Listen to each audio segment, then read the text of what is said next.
43 इस देश में प्रथम बालिका विद्यालय की स्थापना हुई। गांव के बाहर जब विद्यालय की स्थापना किया गया तो ब्राह्मणों ने हमारे लोगों में, क्योंकि लिख दिया था स्त्री शूद्रो नाधियताम, अर्थात स्त्री और शूद्रों को शिक्षा ग्रहण नहीं करना चाहिए, महिलाओं को भी शिक्षा से वंचित रखा था। तो साथियों क्या मामला हुआ, जब वो जाती थी गांव के बाहर पढ़ाने, ब्राह्मणों ने पैदा कर दी इसके घर कोई लड़की पढ़ लेगी उसके घर कोई मर जाएगा, भ्रम पैदा कर दिया था। अभी भी बहुत गांव में ऐसा होता है, वो कहते हैं अगर किसी घर में दरवाजा लग गया, पहले बहुत होता था अनर्थ हो जाएगा, बहुत लोग दरवाजा नहीं लगवाते थे, लेकिन फिर अब तो सबके घर में दरवाजा लगने लगा है। तो साथियों ये भ्रम पैदा कर दिया था, हमारे लोग महिलाओं को पढ़ाने का काम नहीं करते थे। माता सावित्रीबाई पूरे घर घर जाने लगी, कहने लगी भाई लड़कियों को भेजो, पढ़ना चाहिए, इनको पढ़ाना चाहिए। अभी भी देखिए मानसिकता है, अगर एक लड़की एक लड़का है तो चलो लड़की किसी भी विद्यालय में, लड़के को अच्छे विद्यालय में, अभी वो मानसिकता समाज वहीं से वो मानसिकता है, यहाँ से नहीं है। वहीं से महिलाओं के प्रति घृणा का भाव ब्राह्मणों ने पैदा किया। साथियों जब वो जाने लगी, घर घर बताने लगी भाई भेजो, तो 7 लड़कियां पहले बार पढ़ने के लिए निकली। जब पढ़ने के लिए 7 लड़कियां निकली, वो जब पढ़ाने जाती थी तो लोग उनको उल्टा कहते थे, डायन कहते थे, हिंदू धर्म का विरोधी कहते थे, अनर्थ कर दे रही है, तो महिलाओं नहीं पढ़ा रही है, अनर्थ कर रही है। साथियों फिर भी वो नहीं मानी, इतने से हमारे समाज के लोग नहीं माने। इन लोगों ने जब वो रास्ते में जाती थी उनके ऊपर गोबर फेंकना शुरू कर दिए, ये लोग कीचड़ फेंकना शुरू कर दिए, फिर भी वो नहीं मानी। 2 साड़ी लेकर जाने लगी, एक साड़ी झोले में रख लेती थी, एक साड़ी पहन के जाती थी। उस साड़ी को इतना गोबर कीचड़ रास्ते में पड़ जाता, पहन के पढ़ाने लायक नहीं होता था, फिर जाकर वहां उतार के उसको पहन के पढ़ाती थी, फिर आती थी। इतना उन्होंने त्याग किया, इतना उन्होंने संघर्ष किया, जिसके कारण अगर आज हमारी महिलाएं किसी लायक कर्मचारी अधिकारी हुई, पढ़ लिख कर किसी लायक हुई, तो माता सावित्रीबाई फुले का देन है। उनसे पहले इस देश में कोई भी महिला पढ़ी लिखी नहीं थी। लेकिन विडंबना देखिए, जब कोई विद्यालय होगा, विद्यालय में कोई कार्यक्रम होगा, तो फोटो किसका लगता है? माता सरस्वती का। शिक्षा की देवी कौन है? माता सरस्वती। सरस्वती का फोटो घर घर में होगा, लेकिन माता सावित्रीबाई फुले का फोटो किसी के घर में नहीं होगा, जानते भी नहीं हमारे लोग। साथियों माता सावित्रीबाई फुले को छिपा दिया गया। हम लोगों ने बीएड किया, एमएड कर दिया, हायर एजुकेटेड हो गए, फिर भी ये नहीं समझ पाई इस देश की प्रथम महिला अध्यापिका कौन है, सिलेबस में नहीं रखा। क्योंकि अगर इनके लोग जानेंगे तो इनको इतिहास पता होगा, तो इनके अंदर पैदा होगा। साथियों माता सावित्रीबाई फुले ही इस देश की प्रथम महिला अध्यापिका है। इससे पहले कोई अध्यापिका हमारे देश में नहीं पैदा हुई, हमारे समाज में कोई नहीं पैदा हुई। साथियों इस प्रकार से देखा जाए, उन्होंने इतना त्याग किया, लेकिन शिक्षा की देवी किसको मान लिया गया? सरस्वती को। मैं प्रश्न करता हूँ, क्या सरस्वती इस देश में थी कि नहीं थी? है कोई प्रूफ किसी के पास? वो पढ़ी लिखी थी, कितना डिग्री था, है किसी के पास कोई प्रूफ? उसने किसी को पढ़ाया लिखाया, है कोई प्रूफ किसी के पास? वो तो तब भी थी जब माता सावित्रीबाई फुले नहीं थी, फिर कोई महिला क्यों नहीं पढ़ पाई? जो वास्तव में शिक्षा की देवी थी उनको कोई जान ही नहीं पाया। आज जो साइकिल मिल रही है ना, उस पे सस्ता होगा, वो किसके नाम से मिल रहा है? वो माता सावित्रीबाई फुले के नाम से मिल रहा है, लेकिन हमारी बालिकाओं को भी इसकी जानकारी नहीं है। वो जब खबर के लोग साइकिल पाते पहले इसी स्टिकर को फाड़ देते हैं, पहले फाड़ देते, स्टिकर लगा के चलते नहीं है, इसलिए जानना पड़ेगा। इस प्रकार उन्होंने महिलाओं को पढ़ाने का काम किया, इतना त्याग किया, इतना संघर्ष हमारे लोगों ने पढ़ने लिखने के लिए कराया किया, तब जाके हम लोग पढ़े लिखे, तब जाके हम लोग नौकरी कर रहे हैं। मैं ये आपको बताना चाहता हूं कि नौकरी करने वाले रीढ़ी कैसे हैं, क्या धोखा बाबा साहब को इन लोगों ने दिया। बाबा साहब क्या चाहते थे? हम लोग नौकरी इसलिए करते कि हमारे महापुरुषों ने संघर्ष किया। बाबा साहब के पास 5 लड़के थे, उसमें से 4 मरे। क्यों मरे? तो बाबा साहब को अपने पास बच्चों को देखने के लिए समय ही नहीं था। बाबा साहब का जब अंतिम लड़का मर जाता है, लाश पड़ी होती है, सभी लोग आते हैं, कहते हैं बाबा साहब जो होना साफा हो गया, पैसा लाइए, कफन लाते हैं, इसका अंतिम संस्कार कर देते हैं। तो बाबा साहब ने कहा अगर मेरे पास कफन के ही पैसे होते तो मैंने इसका इलाज करा दिया होता। इसका मतलब बाबा साहब के पास कफन के भी पैसे नहीं थे। बाबा साहब जब पढ़ाई करके आए, महाराष्ट्र में इकोनॉमिक्स से प्रोफेसर बने, तो उन्होंने कहा रमा मुझे पढ़ाई करने विलायत जाना है। माता रमा ने कहा बाबा साहब आप क्यों पढ़ाई करने जाओगे, अब तो आप प्रोफेसर हो, हमारे बच्चे अच्छा खाना खाएंगे, अच्छा कपड़ा पहनेंगे, अच्छी जगह रहेंगे। तो बाबा साहब ने क्या प्रश्न का उत्तर दिया, क्या बात कहा, हमारे पढ़े लिखे लोगों को इसकी जानकारी नहीं है। बाबा साहब ने कहा, रमा सही कहती हो, हमारे बच्चे अच्छा खाना खाएंगे, अच्छा कपड़ा पहनेंगे, अच्छी जगह रहेंगे, लेकिन उन लाखों करोड़ों शूद्रों को देखो जो पद से बदतर जिंदगी जी रहे हैं। लात मार दिया बाबा साहब ने प्रोफेसर की नौकरी पर। किसके लिए? हमारे आपके लिए। रमाबाई जी की मृत्यु बहुत कम उम्र में हुई, क्योंकि अपनी पत्नी को देखने को उनके पास समय ही नहीं था। बाबा साहब की जब मृत्यु हुई, 2 लाख रुपया कर्ज था बाबा साहब के ऊपर, कर्ज में मरे बाबा साहब। तो क्या बाबा साहब ने जो पैसा लिया था एसी गाड़ी चलने के लिए, क्या बंगला बनवाने के लिए, क्या? अरे आपके आंदोलन को, आपको अधिकार दिलाने के लिए बाबा साहब ने कर्ज लिया था लोगों को। लेकिन ध्यान दीजिए, बाबा साहब विश्व के महानतम 6 विद्वानों में से एक थे। अगर चाहते बाबा साहब विश्व के महानतम 6 धनी व्यक्तियों में से एक हो जाते, लेकिन अगर वो अपने सिमट गए होते तो हम लोग यहाँ बैठने बोलने लायक नहीं होते। त्याग कर दिया उन्होंने, निवेश कर दिया अपना सुख दुख सब कुछ हमारे समाज के लिए, तब जाकर हमारे समाज में डॉक्टर, वकील, इंजीनियर बन पाए। हमारे महापुरुषों की देन है साथियों।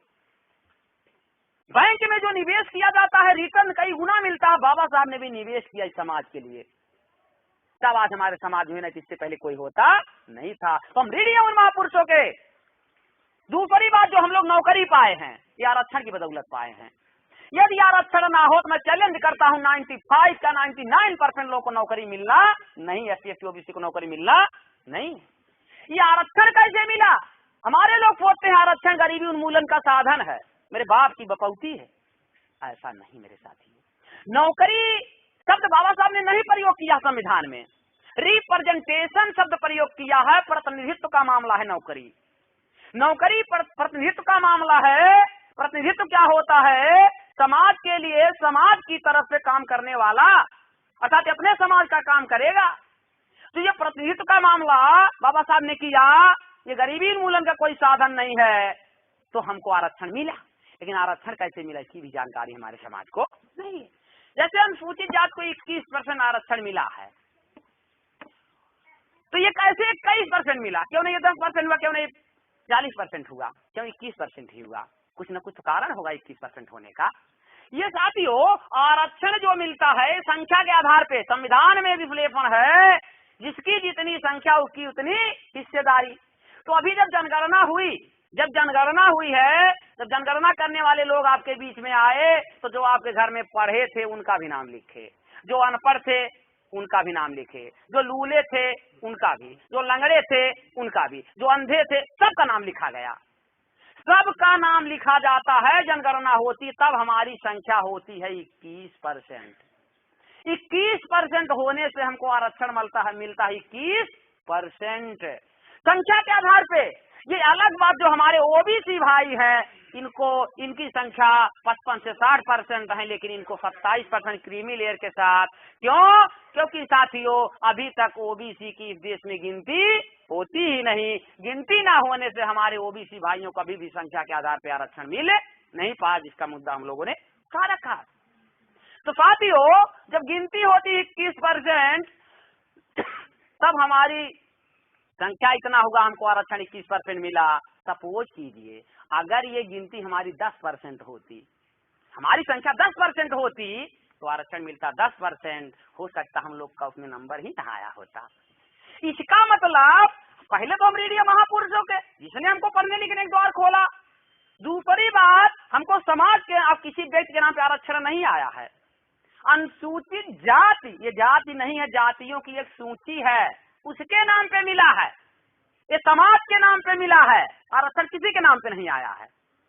अनुसूचित जात के नाम पे तो साथियों, तो संख्या का आधार मिला। तो हम लोग जो नौकरी कर रहे हैं उस समाज के रीढ़ी हैं, उस जो अनपढ़ गंवार, जो नीचे स्तर, उनके भी रीढ़ी हैं, क्योंकि गिनतियां करने में उनकी भी हिस्सेदारी है। अगर वो गिनतियां में 21% ना होते तो हमको 21% आरक्षण नहीं मिलता, फक्त हमको नौकरी नहीं मिलती। तो साथियों, हम लोग रीढ़ी हैं उस समाज के, जिस समाज से हम लोग आए हुए हैं। इसीलिए बाबा साहब ने कहा था, मेरे पढ़े लिखे लोगों, जब पढ़ लिख लेना, किसी काम के लायक हो जाना, तो 5% पैसा, कुछ बुद्धि, कुछ समय, कुछ हुनर उस समाज को दे देना जिस समाज से आए हो। लेकिन उल्टा हो गया, धोखा क्या दिए, उल्टा हो गया। क्या उल्टा हुआ? आज अपने समाज में आप देखिए, मैं सबकी बात नहीं कर रहा हूँ, लेकिन मैं ज्यादा लोगों की बात कर रहा हूँ। आप लोग भी इसको अनुभव करेंगे। अभी मैं जो बताने जा रहा हूँ प्रैक्टिकली बात बता रहा हूँ, कोई ऐसा नहीं है कि मैं थियरिटिकल बात कर रहा हूँ, समझ में नहीं आने वाला है। आज भी देखिए, हमारे समाज के ज्यादातर लोग जब तक नौकरी नहीं पाते तब तक तो अपने समाज के बीच में रहते हैं, उनमें मेल मिलाप रखते हैं। लेकिन जैसे नौकरी मिल गई, जितनी बड़ी नौकरी मिल गई, IAS, TCS, वकील, डॉक्टर, इंजीनियर हो गए, उतना ज्यादा समाज से कटने का काम करते हैं, उतना समाज से कट जाते हैं। वो अपने भाई के बीच में बैठना भी पसंद नहीं, कि उनको लज्जा लगती है, उनको शर्म आता है। और यही नहीं, शहर में जाके घर बनवाते हैं, कमरा लेकर रहते, तो वहाँ जात छिपा के रहते हैं, कोई जान जाएगा जात तो गड़बड़ हो जाएगा। प्रश्न नहीं है, अगर बाबा साहब ने जात छिपाया होता तो क्या हम लोग जात छिपाने लायक आज होते? मेरे साथियों, जिनके बाबा साहब ने कहा था जिस समाज में 10 वकील, 20 इंजीनियर, 30 डॉक्टर हो जाएं, उस समाज की तरफ कोई आंख उठा के नहीं देख सकता। लेकिन आज डॉक्टर, वकील, इंजीनियर की कमी नहीं है, फिर भी हमारा समाज पीछे जाता। ये हम लोगों की नालायकी है। बाबा साहब जब अकेले थे उन्होंने अधिकार दिया, आज हमारा अधिकार छीना जा रहा, हम लाखों करोड़ों में होकर भी इसको बचा नहीं पा रहे, बढ़ाने की बातें छोड़ दीजिए। जबकि बाबा साहब ने 1948 में कहा था, अरे मेरे लोगों, इस कारवा को जहां देख रहे हो, मैं बहुत त्याग, तपस्या, बलिदान के स्वरूप ले आया हूं। अगर इसको आगे मत बढ़ा पाना, यहीं पर छोड़ देना, किसी भी हालत में पीछे मत जाने देना। लेकिन अगर देखा जाए, पीछे जाता हुआ दिखाई दे रहा है। यही धोखा दिया हमारे लोगों ने। बाबा साहब सोचते थे पढ़ लिख कर समाज को दिशा देने का काम करेंगे, लेकिन जो पढ़ा लिखा हो समाज से अलग हो गया, अपने लिए अपने टीवी बीवी में खो गया, समाज को देखने का कोई काम नहीं करता।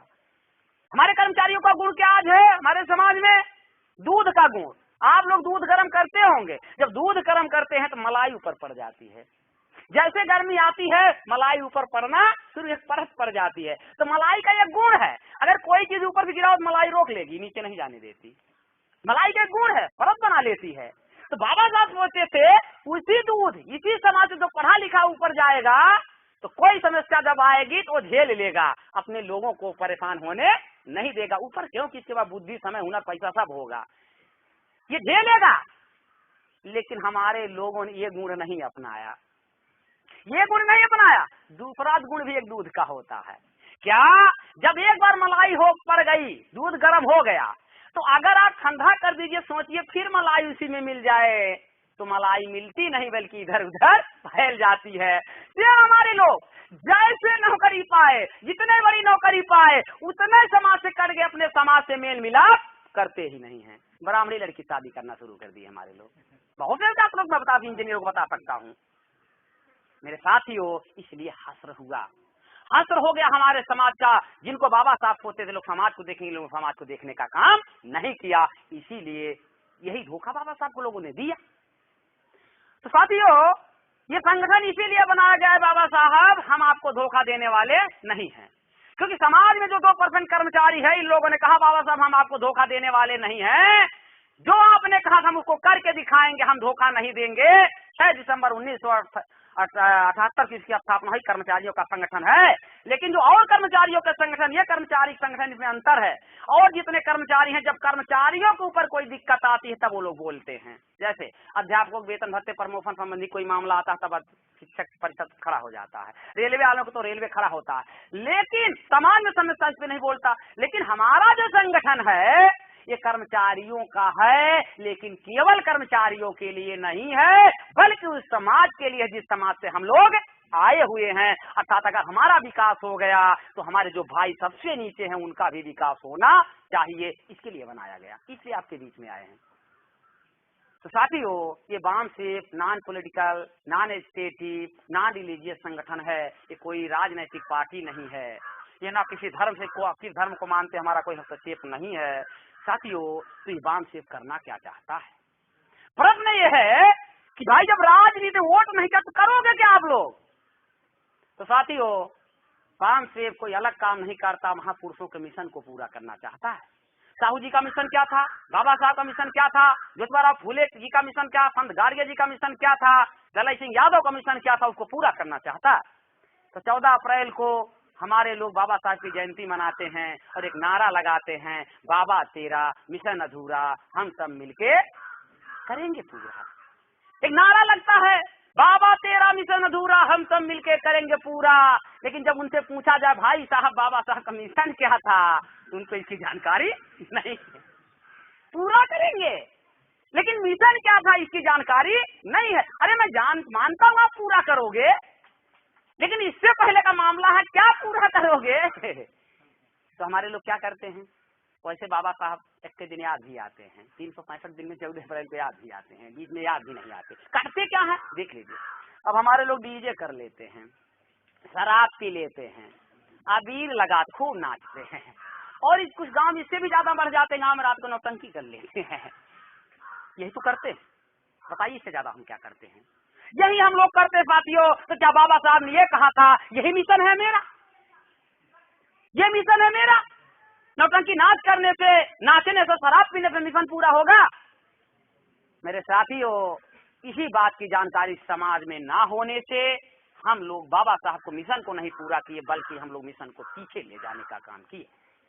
तो बाबा साहब का क्या मिशन था, उसी मिशन को पूरा करने के लिए वामसेव संगठन की स्थापना हुई।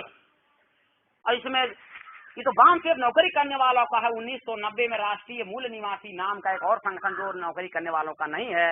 अभी 2010 में भारत मुक्ति मोर्चा नाम का एक संगठन और बनाया गया, जो नौकरी करने वाला संगठन नहीं है। जो नौकरी नहीं करते वो होते हैं, क्योंकि नौकरी करने वाले सड़क पे रैली प्रदर्शन नहीं कर सकते, लेकिन ये भारत मुक्ति मोर्चा के लोग रैली प्रदर्शन करते हैं। तो साथियों, मैंने बताया महापुरुषों का मिशन पूरा। तो महापुरुषों का मिशन क्या था, बाबा साहब का मिशन क्या था, इसकी जानकारी होना बहुत जरूरी है। बाबा साहब जब प्राइम मिनिस्टर 1942 में बने, पब्लिक स्पीच में उन्होंने कहा हमारी लड़ाई सत्ता एवं संपत्ति के लिए नहीं है, हमारी लड़ाई पूर्ण आजादी के लिए है। इसका मतलब बाबा साहब कहते हैं मैं कुर्सी के लिए नहीं लड़ रहा हूँ, मैं पैसे के लिए नहीं लड़ रहा हूँ, मैं पूर्ण आजादी के लिए लड़ रहा हूँ। इसका मतलब हमारे लोग पूर्ण आजाद नहीं। फिर बाबा साहब ने कहा इन गुलामों को गुलामी का एहसास करा दो, ये गुलामी की जंजीरें तोड़कर फेंक देंगे। इसका मतलब बाबा साहब मानते थे मेरा समाज गुलाम, लेकिन इसको इसका एहसास नहीं। फिर उन्होंने कहा दुनिया के गुलाम गुलामी को खत्म करने के लिए संघर्ष कर रहे हैं, लेकिन भारत का गुलाम गुलामी का मजा ले रहा है। इसका मतलब बाबा साहब भी गुलाम हम लोग को मानते थे, अपने को गुलाम मानते, गुलामी को खत्म करना चाहते थे।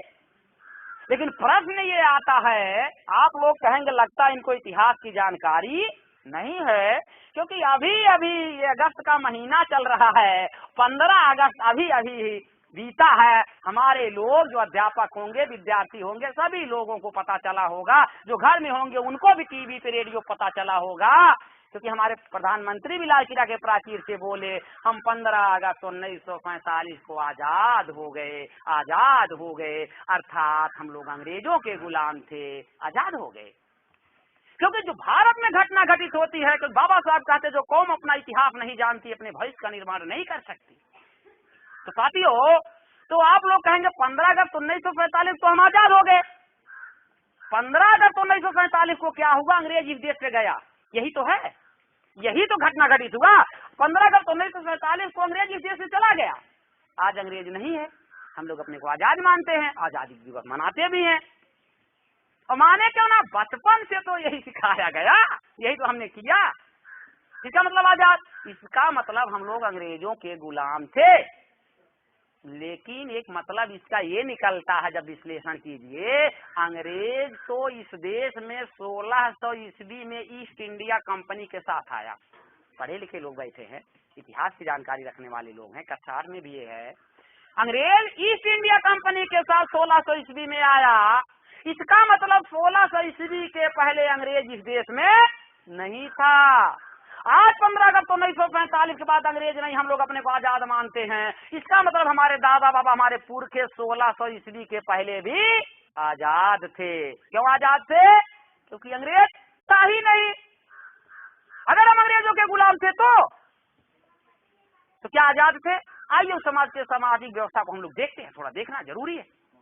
साथियों, उस समय पूरा समाज हमारा ब्राह्मण है, क्षत्रिय, वैश्य, शूद्र में बटा हुआ था। अभी हमारे वक्ताओं ने बताया ब्राह्मणों को चारों अधिकार, शिक्षा लेने देने, शस्त्र रखने, धन रखने का अधिकार था, क्षत्रियों का अधिकार था, वैश्यों का, लेकिन भारत का जो शूद्र है, आज का SC ST OBC है, इसको कोई अधिकार नहीं था। इसको कोई अधिकार नहीं था, पढ़ाई नहीं कर सकता था। इसका वाल्मीकि रामायण जो संस्कृत से बीए किए उनको जानकारी होगा, उसमें प्रसंग आया है। वाल्मीकि रामायण में लिखा गया है, शंभूक ऋषि जो जात के माली थे, शूद्र थे, वो पढ़ाई कर रहे थे, तपस्या की बात करते पढ़ रहे थे। मर्यादा पुरुषोत्तम भगवान श्री रामचंद्र जी जिनका रामायण देखते हो, रामलीला करते हो, पूजा अर्चना करते हो, उन्होंने हमारे शंभू की हत्या कर दिया। क्यों हत्या कर दिया? क्योंकि वर्ण व्यवस्था के अनुसार शूद्रों को शिक्षा लेने का अधिकार नहीं है। उसी धर्म को निभाते हो उन्होंने शंभू की हत्या किया। तो राम पूजा का पात्र है कि हत्यारा है कि किसका पात्र है आपको नहीं रहेगा, लेकिन हमारे समाज को जानकारी ना होने से हम लोग राम को पूजते हैं और उसकी जय करते हैं। दूसरा मामला, द्रोणाचार्य ने एकलव्य का अंगूठा इसलिए कटा दिया, जो आज के केवट लोग हैं उस बिरादर से शूद्र, आदिवासी शूद्र था, इसलिए अंगूठा कटवा दिया गया, क्योंकि वर्ण व्यवस्था के अनुसार, इनके धार्मिक ग्रंथों के अनुसार शूद्र को शस्त्र धारण करना नहीं चाहिए। उसने अपने प्रयास से, प्रैक्टिकल से, धनुर्विद्या में ये गुता निपुणता हासिल कर लिया था, कटवा लिया। हमारे लोगों को धन रखने का अधिकार नहीं था। इन्होंने, ब्राह्मणों ने अपने मनुस्मृति में लिखा, अगर कोई शूद्र आपके घर काम करता है, आप उसको मजदूरी देते हो, इतने फटे पुराने कपड़े में दो कि जाते जाते आधा रास्ते में गिर जाए, क्योंकि अगर पेट भर खाएगा तो कल काम करने नहीं आएगा। समझ के किया था। हमारे लोग को दिन में चलने का अधिकार नहीं था, अच्छा कपड़ा पहनने अधिकार, अच्छा घर में रहने का अधिकार नहीं था। तो हमारे लोग सोचते गुलामी का मतलब हाथ में बेड़ियां लगी हो, जंजीर लगी हो। नहीं मेरे साथियों, गुलामी की ये परिभाषा नहीं है। मन मर्जी अगर जिसको रहने का अधिकार नहीं है, साथियों दार्शनिक ने बताया, फ्रांसीसी दार्शनिक ने कहा है, मन मर्जी रहने का अगर अधिकार नहीं है तो ऐसे लोग गुलाम होते हैं। और दुनिया में जो अधिकार वंचित लोग होते हैं ऐसे लोग गुलाम कहे जाते हैं। तो हमारे दादा बाबा अधिकार वंचित थे, तो साथियों हम गुलाम थे। किनके गुलाम थे? अंग्रेजों के नहीं मेरे साथियों, मैं उससे पहले की बात बता रहा हूं, जब अंग्रेज इस देश में था ही नहीं। अंग्रेजों ने नहीं गुलाम बनाया, ब्राह्मणों ने हमको गुलाम बना के रखा। जब अंग्रेज नहीं था तो हम किसके गुलाम थे? हम ब्राह्मणों के गुलाम थे। उस नाम जिसका नाम नहीं लिखूंगा लिख लीजिएगा, बहुत डिस्टर्ब मत कीजिएगा। तो मेरे साथियों, लेकिन हुआ क्या, अभी रहने दीजिए, लेकिन हुआ क्या, गांधी और कांग्रेस के द्वारा जो आजादी का आंदोलन, कथा कथित आजादी का आंदोलन चला, 15 अगस्त 1947 को ये लोग आजाद हुए। साथियों, थोड़ा सा समझना जरूरी है। जब अंग्रेज 1600 ईस्वी में आया, इसने देखा कि भाई इन गुलामों को गुलाम बनाने से कोई फायदा नहीं है, ब्राह्मणों गुलाम बनाने से कोई फायदा नहीं। इसने क्या किया, इन ब्राह्मणों को गुलाम बनाया। अंग्रेजों ने जब इन ब्राह्मणों को गुलाम बनाया तो पहले हम ब्राह्मणों के गुलाम थे, ब्राह्मणों को अंग्रेजों ने गुलाम बनाया तो हम लोग दोहरे गुलाम हो गए। लेकिन 15 अगस्त 1945 को अंग्रेज इस देश से चला गया तो ब्राह्मण लोग जो सत्ता की गुलामी थी ये आजाद हो गए, लेकिन हम लोग अभी भी उन ब्राह्मणों के गुलाम हैं, हम अभी भी आजाद नहीं हुए। साथियों, अभी हमारे वक्ताओं ने बताया, कथा का शुरू देश में 2 आजादी का आंदोलन चला। हमारी आजादी का जो आंदोलन था ये 1948 में 1848 राष्ट्रपिता ज्योतिबा फुले ने चलाया। ये जो ज्योतिबा फुले का आंदोलन था, बाबा साहब के आजादी का आंदोलन था, साहू जी के आजादी का आंदोलन था, ये अंग्रेजों के खिलाफ नहीं था। या आप बहुत अगर जानकार हो तो आप मुझे बता दो एक घटना बाबा साहब के जीवन की जब बाबा साहब ने अंग्रेजों के खिलाफ कोई आंदोलन किया हो। क्यों नहीं किया बाबा साहब ने आजादी का आंदोलन अंग्रेजों के खिलाफ? क्योंकि बाबा साहब जानते थे कि अरुण शौरी ब्राह्मण है, कांग्रेस का नेता, उसने किताब लिखा, उसने बाबा साहब को गद्दार कहा है। उसने कहा डॉक्टर अम्बेडकर ने देश के साथ गद्दारी किया। क्या गद्दारी किया? ये अंग्रेजों के हिमायती थे, अंग्रेजों की मदद करते थे। तो हमारे लोगों ने भी सोचा हाँ ऐसा तो सही है, क्योंकि बाबा साहब ने कहीं भी अंग्रेजों की खिलाफत नहीं किया है। लेकिन बाबा साहब ने क्यों नहीं किया? आपके मसीहा को ब्राह्मण ने गद्दार कहा, लेकिन आप जवाब नहीं दे पाए, क्योंकि आप जानते नहीं हो बाबा साहब ने आजादी का आंदोलन अंग्रेजों के खिलाफ क्यों नहीं चलाया। ये जानना बहुत जरूरी है। बाबा साहब 1916 में कोलंबिया यूनिवर्सिटी में पढ़ाई कर रहे थे। लाला लाजपत राय जाता, कहता डॉक्टर अम्बेडकर देश में आजादी का आंदोलन चल रहा, चलो। तो बाबा साहब ने पूछा किसकी आजादी का आंदोलन? तो उसने कहा फ्रीडम ऑफ द कंट्री, देश की आजादी। तो बाबा साहब ने कहा freedom of the people of the country, देश में रहने वाले लोगों की आजादी का आंदोलन चलाओ तो मैं चलूंगा। क्योंकि बाबा साहब जानते थे जब अंग्रेज नहीं था तो हम तुम्हारे गुलाम थे, अंग्रेज चला जाएगा फिर भी हम तुम्हारे गुलाम बने रह जाएंगे, इसलिए हमारी आजादी का आंदोलन नहीं है। बाबा साहब नहीं शामिल हुए। साहू जी महाराज जाट के कुर्मी थे, कोल्हापुर के राजा थे। बाल गंगाधर तिलक जाता है, कहता है साहू जी महाराज आप शामिल हो जाओ कांग्रेस में। साहू जी महाराज ने कहा तुम ब्राह्मण लोग, ऊंट पे चढ़ के बकरियां चराने वाले लोग, अर्थात छुआछूत करने वाले लोग, मेरे जैसे राजा के साथ ऐसा करते हो तो मेरी प्रजा के साथ क्या करोगे मैं जानता हूँ। मैं तुम्हारे आजादी के आंदोलन में शामिल होने वाला नहीं हूँ। कुछ साथियों, जो हमारे ओबीसी के लोग अपने को शूद्र नहीं मानते, घटना यहाँ क्या घटित होती है। साहू जी महाराज राजा थे, जब ये स्नान कर रहे थे तो जो पुरोहित था वो जो मंत्र पढ़ रहा था वो पुराणों से पढ़ रहा था, वेद से नहीं पढ़ रहा था। जबकि राजा के स्नान करते समय वेद से मंत्र पढ़ा जाना चाहिए। जब मंत्री ने शिकायत किया, और वो स्नान करके भी ब्राह्मण नहीं गया था, जब शिकायत किया गया तो साहू जी ने कहा क्या ऐसा है पुरोहित? उसने कहा महाराज एकदम है, एकदम है, क्योंकि आप शूद्र हो, आप राजद बन ही नहीं सकते हो, इसलिए आप शूद्र हो। आपके स्नान करते समय मैं वेद मंत्र नहीं पढ़ सकता हूँ, और आपके स्नान करते समय मुझे स्नान करने की भी कोई जरूरत नहीं है। साहू जी महाराज ने उस पुरोहित को तुरंत अपने राज्य से निकलवा दिया। जो आज हमारे कुर्मी भाई नहीं अपने को मानते शूद्र, उनको सीख लगे, उनको जानकारी नहीं है। साथियों, ज्योतिबा राव फूले के पास गए तो ज्योतिबा राव फूले ने क्या कहा, रानाडे राम का रिटायर न्यायाधीश गया तो ज्योतिबा राव फूले गए तो उन्होंने कहा अंग्रेज शूद्रों एवं अति शूद्रों के लिए देवदूत हैं। क्यों देवदूत हैं? अभी बताया इन्होंने शूद्र अति शूद्र का मामला। साथियों, शूद्र अति शूद्र का जो मामला है, अगर देखा जाए पढ़ाई लिखाई किसने आपको वंचित किया, अंग्रेजों ने कि ब्राह्मणों ने? ब्राह्मणों ने रोक। जब तक ब्राह्मणों का शासन प्रशासन था, इन्होंने आपको पढ़ने लिखने नहीं दिया। भला कहीं अंग्रेज आप पढ़ने का आपको अधिकार मिला। 1795 में अंग्रेजों ने कानून बनाकर हमको धन रखने का अधिकार दिया।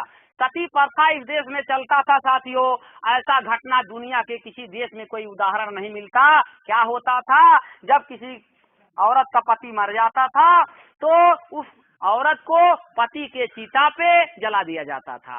अगर वो महिला नहीं जलना चाहती थी, बेहोशी का दवा खिला करके उसको उस पे चिता पे जला दिया जाता था। इतना बीभत्स घटना दुनिया के किसी इतिहास में महिलाओं पर इतना बड़ा अत्याचार कहीं हुआ ऐसा मिलता नहीं। अंग्रेजों ने रोक लगाया, अंग्रेजों ने रोक लगाया इस पे। तो साथियों, अगर अंग्रेज ना आता तो हम लोग बैठने लायक भी यहाँ नहीं होते। लेकिन जो अच्छा था 15 अगस्त 1947 को चला गया, लेकिन जो बुरा है अभी भी हमारे देश में हमको गुलाम बना के रखा हुआ है। लेकिन प्रश्न ये होता है, हमारे लोग ये कहते हैं कि भाई क्या ब्राह्मण विदेशी, क्या अंग्रेज तो विदेशी था। तो साथियों, लड़ाई लड़ने के लिए दोस्त और दुश्मन की पहचान होना पहला सबक है। जिसको दोस्त और दुश्मन की पहचान, कोई लड़ाई लड़ सकता ना कोई लड़ाई जीत सकता है। आइए देखा जाए हमारा दोस्त कौन है, हमारा दुश्मन कौन है।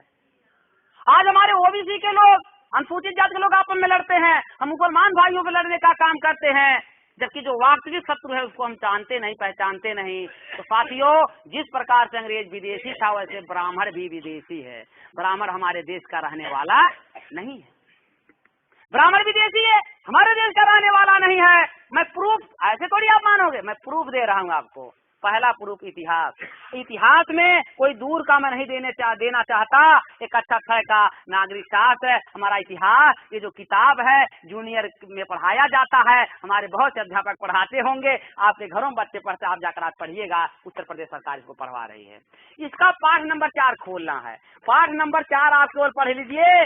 पाठ नंबर 4 क्या है? क्योंकि साथियों, नजर और नजरिया में बड़ा अंतर होता है। नजर तो हमारे लोग के पास है, नजरिया हमारे लोग के पास नहीं। ये किताब कहती विदेशी है। कैसे? इसमें लिखा वैदिक काल, इसका सन दिया है माने, और यहाँ देखिए लिखा है आर्यों का भारत में आगमन एवं फैलाव। मतलब आर्य ऐसे कोई लोग हैं जो भारत में आए, अर्थात कहाँ से आए? दूसरे देश से आए। तो जो दूसरे देश के लोग किसी देश में जाते हैं, क्या वहाँ के मूल निवासी होते हैं, विदेशी होते हैं? ऐसे लोगों को विदेशी कहा जाता है। तो साथियों, ये लोग कब आए इसमें डेट दिया है, निश्चित डेट है, लेकिन कब गए पूरा पाठ पढ़ डालिए, इसमें कहीं दिया नहीं गया है। अंग्रेज कब आया, कब गया, इतिहास में पता है। मुगल कब आया, कब गया, दोनों डेट पता है। डच कब आया, कब गया, पता है। आर्य आया तो, लेकिन गया कब इस किताब में नहीं लिखा गया। क्यों नहीं लिखा? क्योंकि गया ही नहीं। अब जब गया ही नहीं तो लिखा कहाँ से जाएगा? यदि नहीं गया तो लिखना चाहिए था कौन से लोग हैं। इस किताब में आप पढ़ेंगे समझ में आपके आएगा, आप पढ़ेंगे समझ में। इसमें लिखा, आगे लिखा है, क्या लिखा है आगे साथियों? यहाँ देखिए मानचित्र सही दिखाया कहाँ से आए हैं। कैस्पियन सागर घोड़ा लेकर आए, एक यूरोप में गई, एक भारत में आई। हमारे पुरखों को हारने के कारण यह भी था, इनके पास तेज दौड़ने वाला घोड़ा था, हमारे लोग के पास घोड़ा नहीं था। ये घोड़ा से आए, कहाँ से आए पूरा दिया है, कैसे कैसे आकर भारत में फैल गए।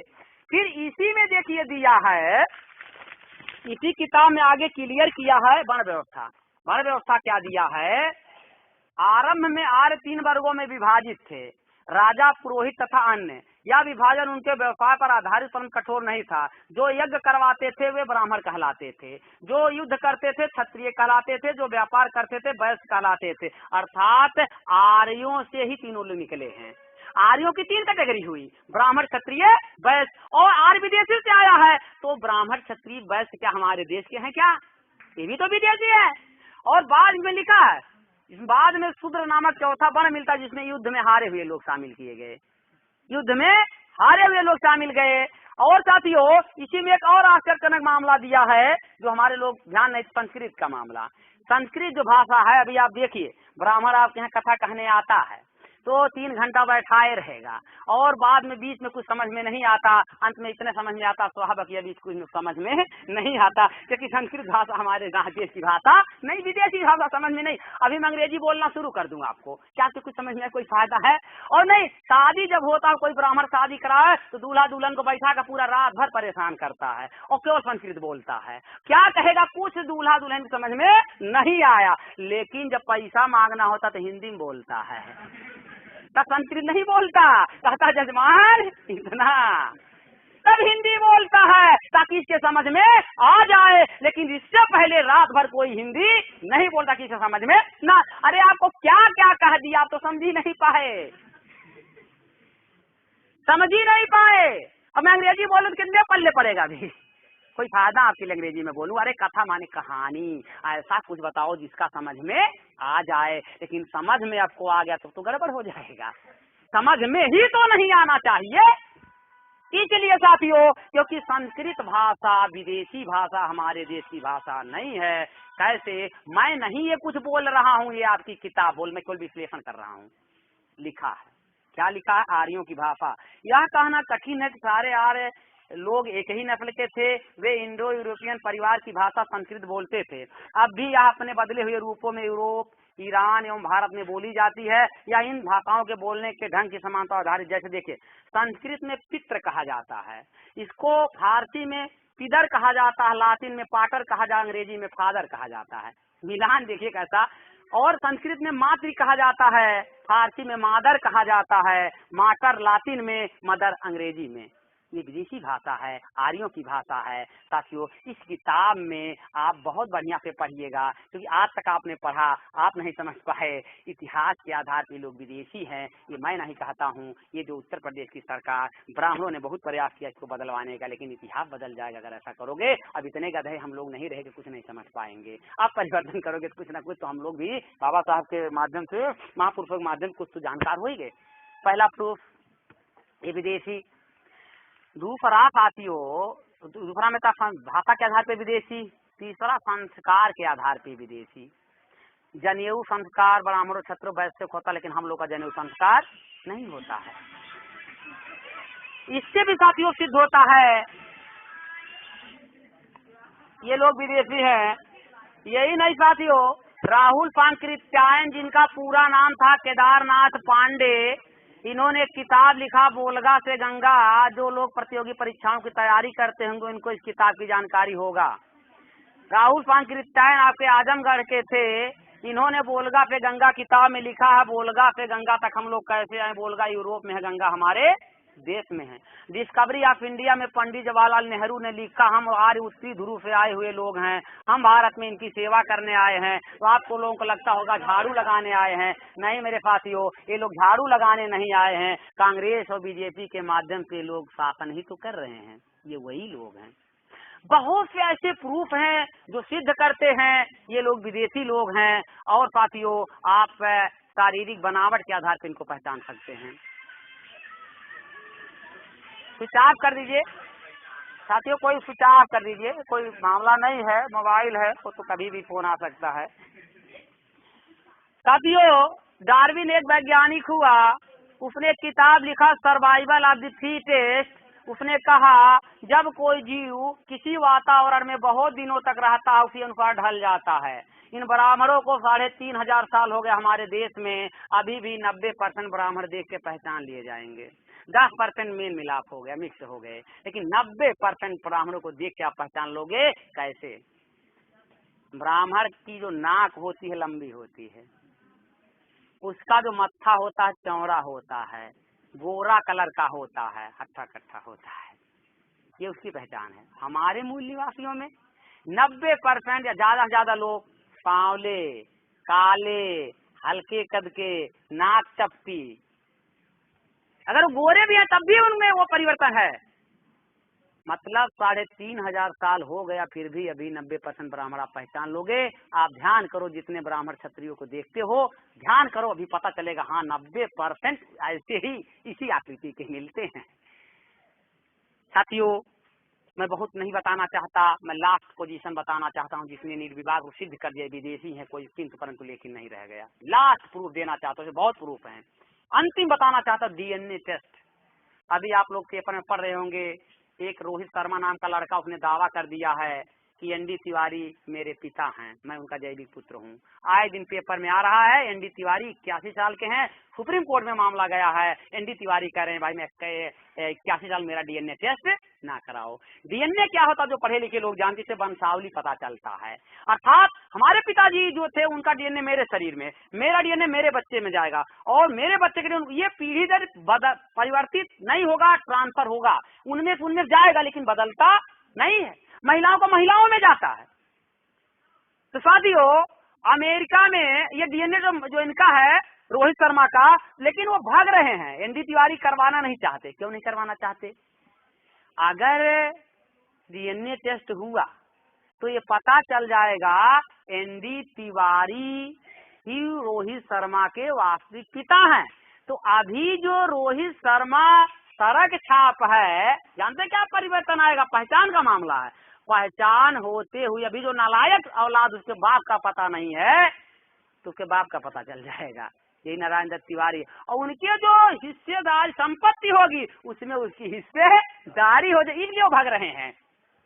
सेम उसी प्रकार इस देश में है। बाबा साहब ने 1935 में कहा शासक हो इस देश के, लिख लो अपनी दीवारों पर। दीवार नहीं हमारे लोग के पास थी, कहाँ लिखते? अरे बाबा साहब ने इतिहास बताने कहा तुम मजदूर नहीं हो, मजबूर व्यक्ति नहीं हो इस देश के, अरे तुम देश के शासक हो, ये देश तुम्हारा है। जब हम शासक से मजदूर बन के कैसे जिंदगी जी रहे हैं, 83 करोड़ लोग भुखमरी रेखा के नीचे कैसे पहुंच गए? क्योंकि हमारी पहचान नहीं है, हम वास्तविक जान समझ नहीं पाए। तो साथियों, अमेरिका का एक प्रोफेसर है माइकल बामसाद उटाह विश्वविद्यालय का, उसने कहा दुनिया के किसी देश में जाति नहीं है तो भारत में जाति कहाँ से है? जो लोग समाज शास्त्र पढ़े होंगे उनको ये पता होगा दुनिया के किसी देश में जाति चमार धोबी पासी कहार को लौर मौर्या का झगड़ा नहीं है। वहाँ रेस का है, काले और गोरे का है, लेकिन इसका झगड़ा नहीं है। उसने कहा भाई दुनिया में जाति, भारत में जाति क्यों है? उसने कहा मैं शोध करूंगा, मैं डीएनए टेस्ट करूंगा। वैसे साथियों, जाति मापने के 4 फार्मूले हैं। क्या मानव में जाति होती है? आइए इसको देखा जाए। 4 फार्मूले क्या हैं? देखकर जातियों की पहचान हो सकती है, कौन किस जाति का है देख के पहचान हो सकती है।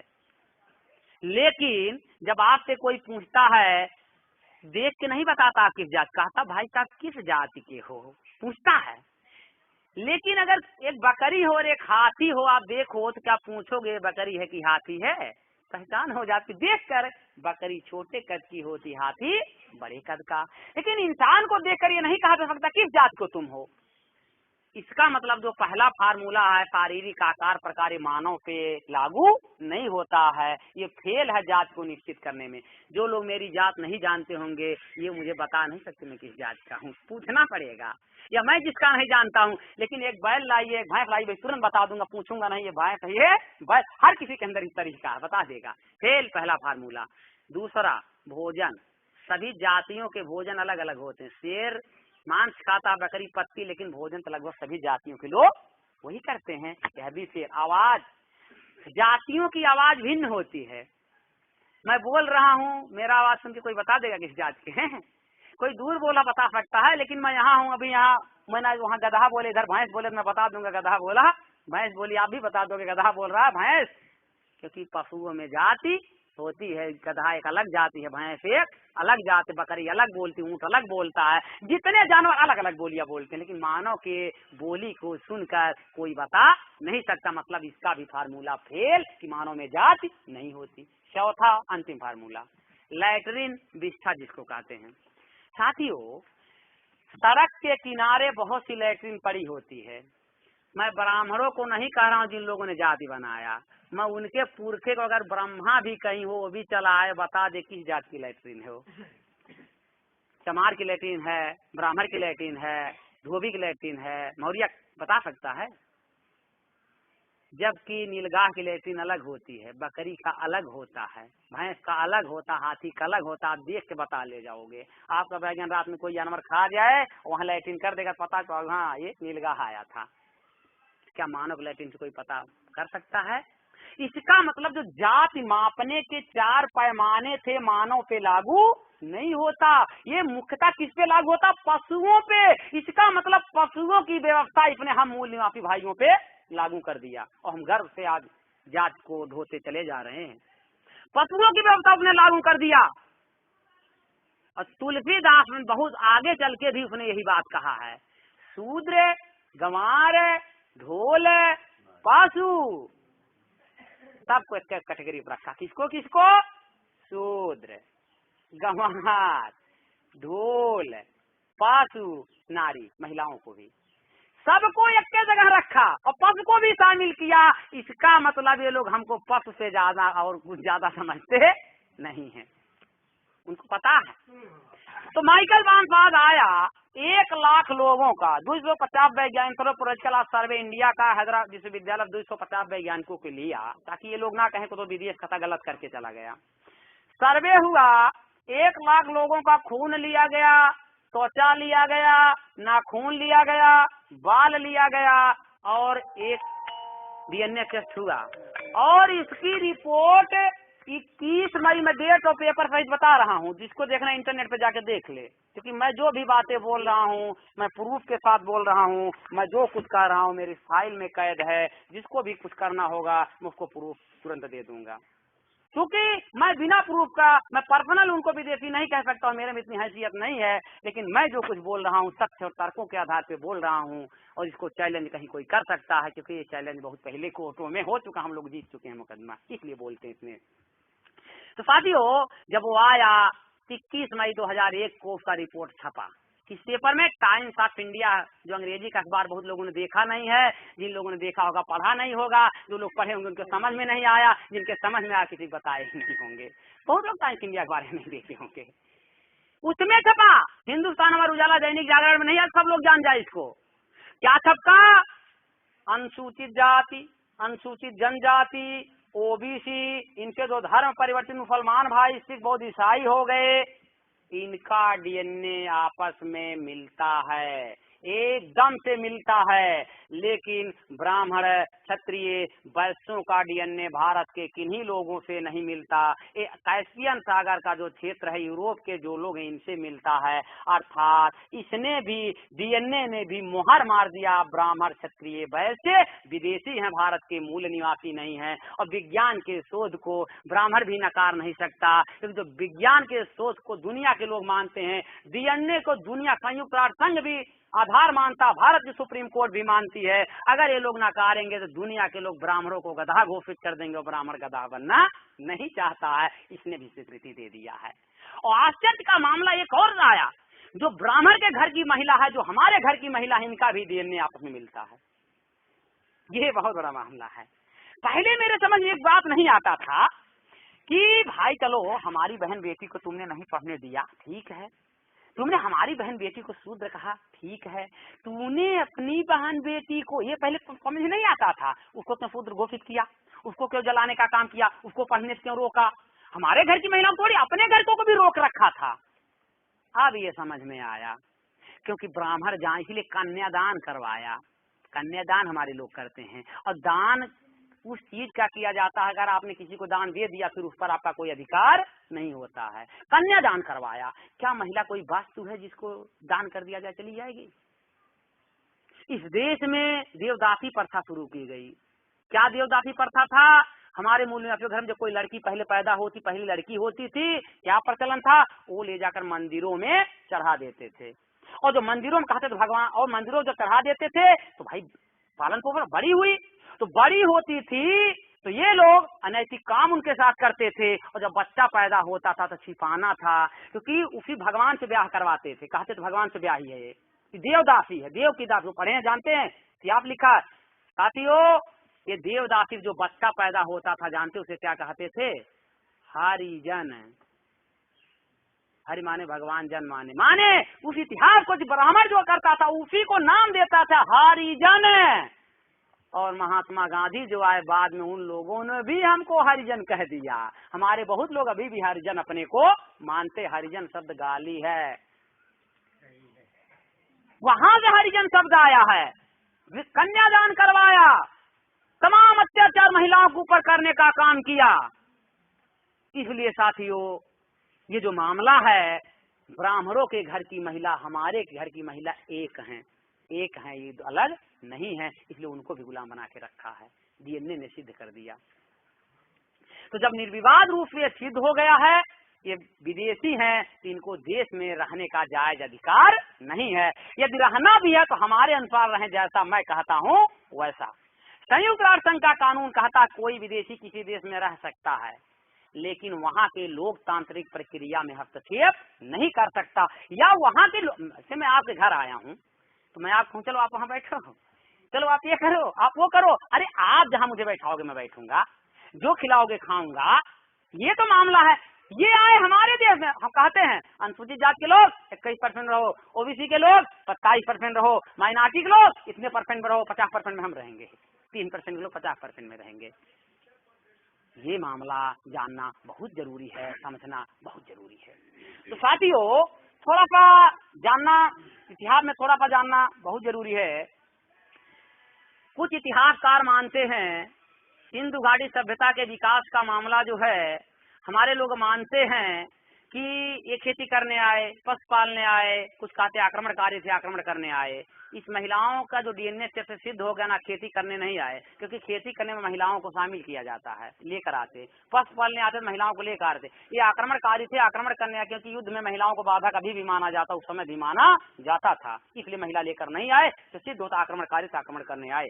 जब ये लोग आए तो हमारे यहाँ सिंधु घाटी सभ्यता थी, विकसित सभ्यता थी, दुनिया की सबसे ज्यादा विकसित सभ्यता थी। इन लोगों ने छल कपट से हमारे मूल निवासी भाइयों को नष्ट कर दिया। वो जो देवासुर संग्राम आप लोग देखते हो, जो कहानी आप लोग रामायण में देखते हो, देव और असुर, देव ऋग्वेद में ब्राह्मणों को देव कहा गया है, असुर जो शराब का सेवन नहीं करते थे। हमारे लोग को निशाचर कहा।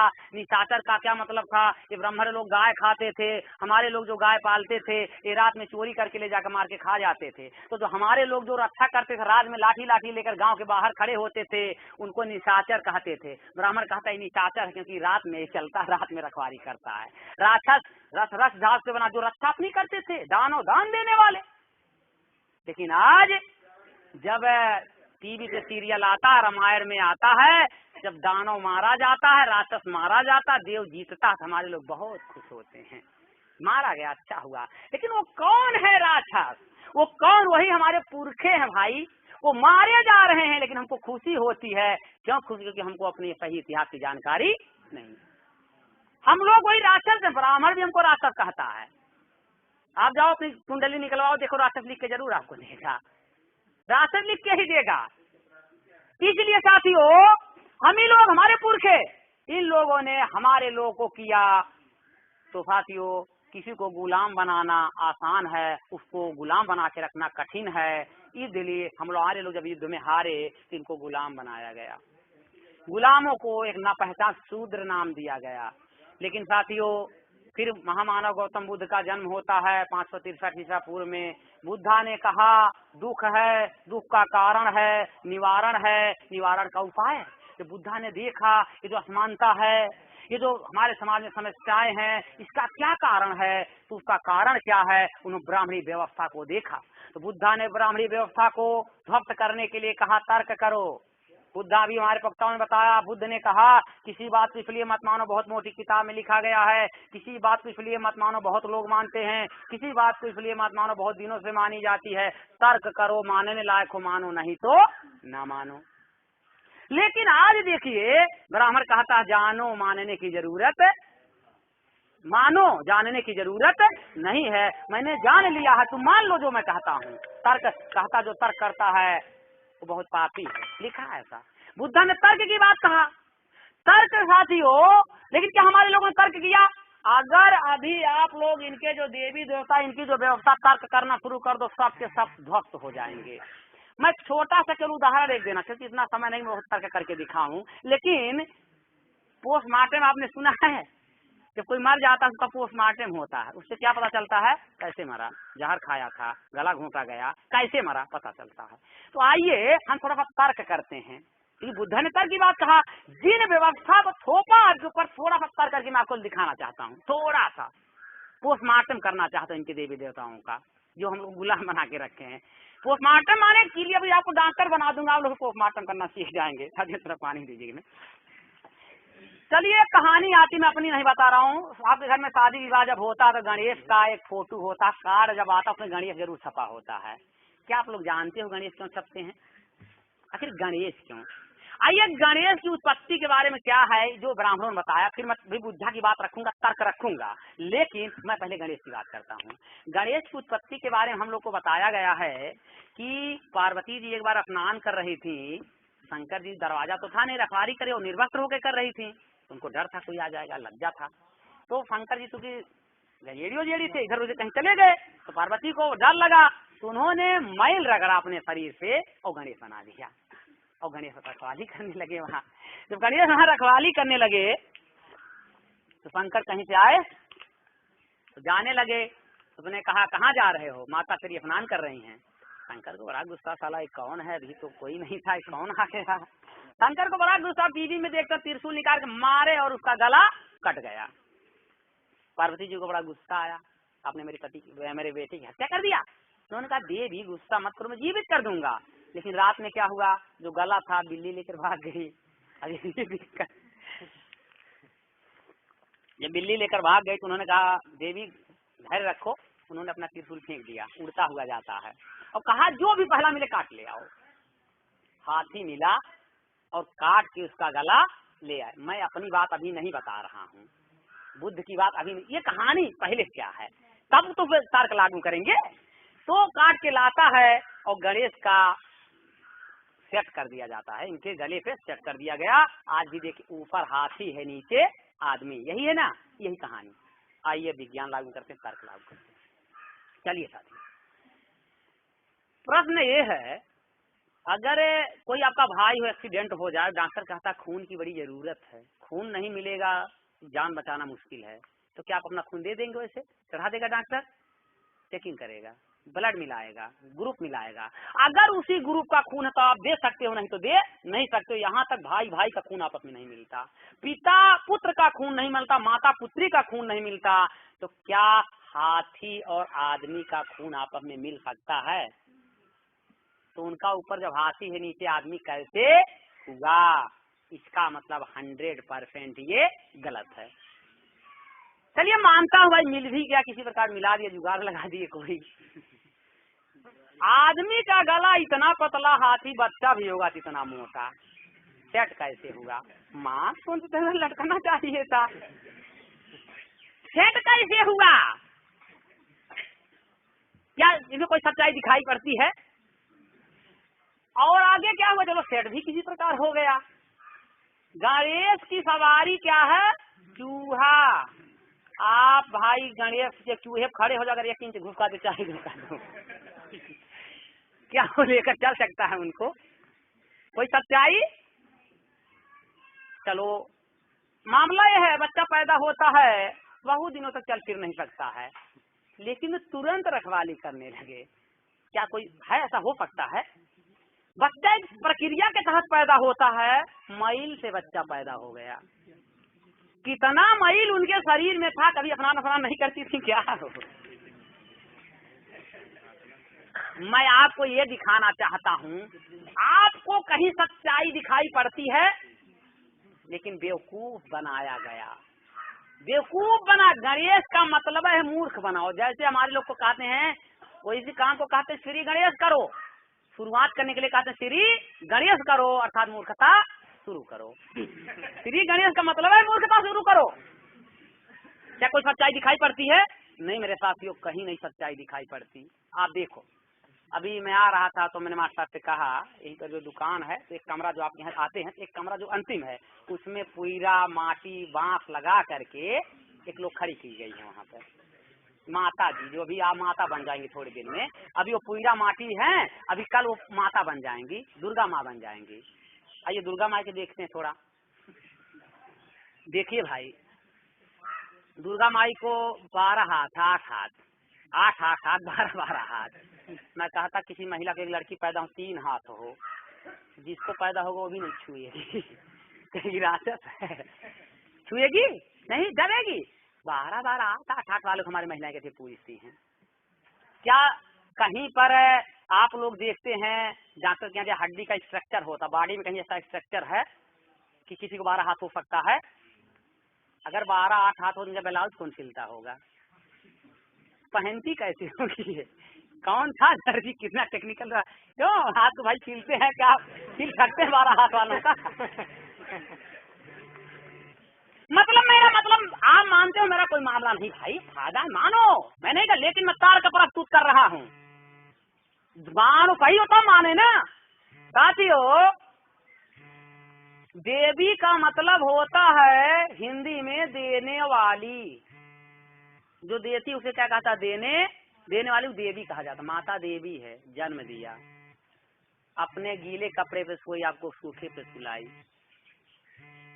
6 इंच का चीरा पेट में लगता है, लेकिन माँ को जब होश आता है, अगर देखती अपने बेटे को ठीक है तो बड़ा खुश होती है, उसको उस दर्द का एहसास नहीं रहता है। लेकिन ऐसी माँ को हमने कभी देवी नहीं माना, ऐसे माँ को हमने देवी नहीं माना। हमने किसको देवी माना? वो पत्थर और पुईरा की जो होती, हमने उसको देवी माना। उसने क्या हमको दिया? अरे माता ने तो इतना दिया, हमने देवी नहीं माना, उसको देवी मान लिया। वो देवी नहीं भाई, वो लेवी है, आपसे लेती है, ब्राह्मणों को देती है। आपको कभी किसी ने कुछ ने दिया? जिससे तो हमारी महिलाएं ज्यादा पूजा पाठ करती हैं, ज्यादा उनका पूजा पाठ करती हैं, लेकिन बुरा लगेगा तो आप वापस कर दीजिए, मेरा आप करिए, मेरा कोई मामला नहीं है। देवता, वो देवता नहीं, वो लेवता बैठे हैं सर। पिता देवता है, पढ़ाया लिखा सब कुछ किया, दवा सुई करवाया, इतना बड़ा बना रहे थे। हमने पिता का पैर नहीं छुआ, उस देवी पत्थर की पैर छुआ। और पुजारी कौन होता है? ब्राह्मण। आप चढ़ाते हो, ब्राह्मण ले जाता है। पद्मनाभ स्वामी में मंदिर में जानते हैं 98 किलो सोना मिला, इतना पैसा मिला, 20 लोग 36 घंटा गिनते रहे। इतना पैसा है, अगर चाहा उससे हो 3 राज्यों का बजट प्रस्तुत हो सकता है मेरे पास। इसी में आप लोगों ने पढ़ा होगा, हिंदुस्तान पद्मनाभ स्वामी मंदिर का मामला बहुत अच्छा, इसमें है, पूरा पेपर है। कहाँ पैसा आया है? हमारे लोगों का है। और मंदिरों पे 100% आरक्षण किसका है? ब्राह्मणों का। मंदिर में पुजारी बनने के लिए क्वालिफिकेशन की कोई जरूरत नहीं है, इसमें कोई परीक्षा नहीं होती। एक शर्त है, आप जात के ब्राह्मण हो चाहे आप पागलो हो तो आप मंदिर के पुजारी बन सकते हो। और आप शूद्र हो, SC ST OBC हो, PhD हो 5 विधा में, तब भी आप मंदिर के पुजारी बन नहीं सकते हो। मसला है वो आपका मत्था छूता, आप उसका पैर छूते हो। हमारे लोग कहते पंडित जी पाल आ गए तो कहता तर जाओ तर जाओ। तर जब कहता तरे नहीं जाओगे तो ऊपर जाओगे क्या? कहाँ ऊपर जाओगे? साथियों, बच्चा पैदा हुआ हमारे घर में, 9 महीना पेट में, हमारा नाम नहीं सोच पाते, पंडित जी के पास गए। पंडित जी ने कहा किस दिन पैदा हुआ, नामकरण में आपके मनोबल को कैसे गिराया?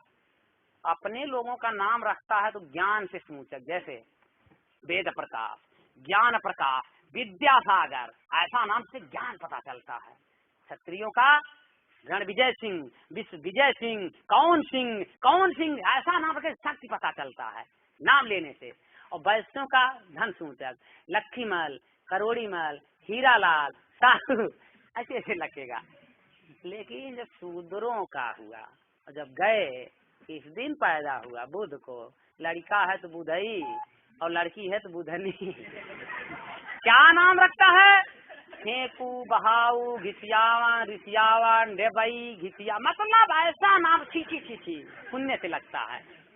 और किसी बच्चे का नाम आप गलत रख दो, स्कूल में पूछ लो का नाम।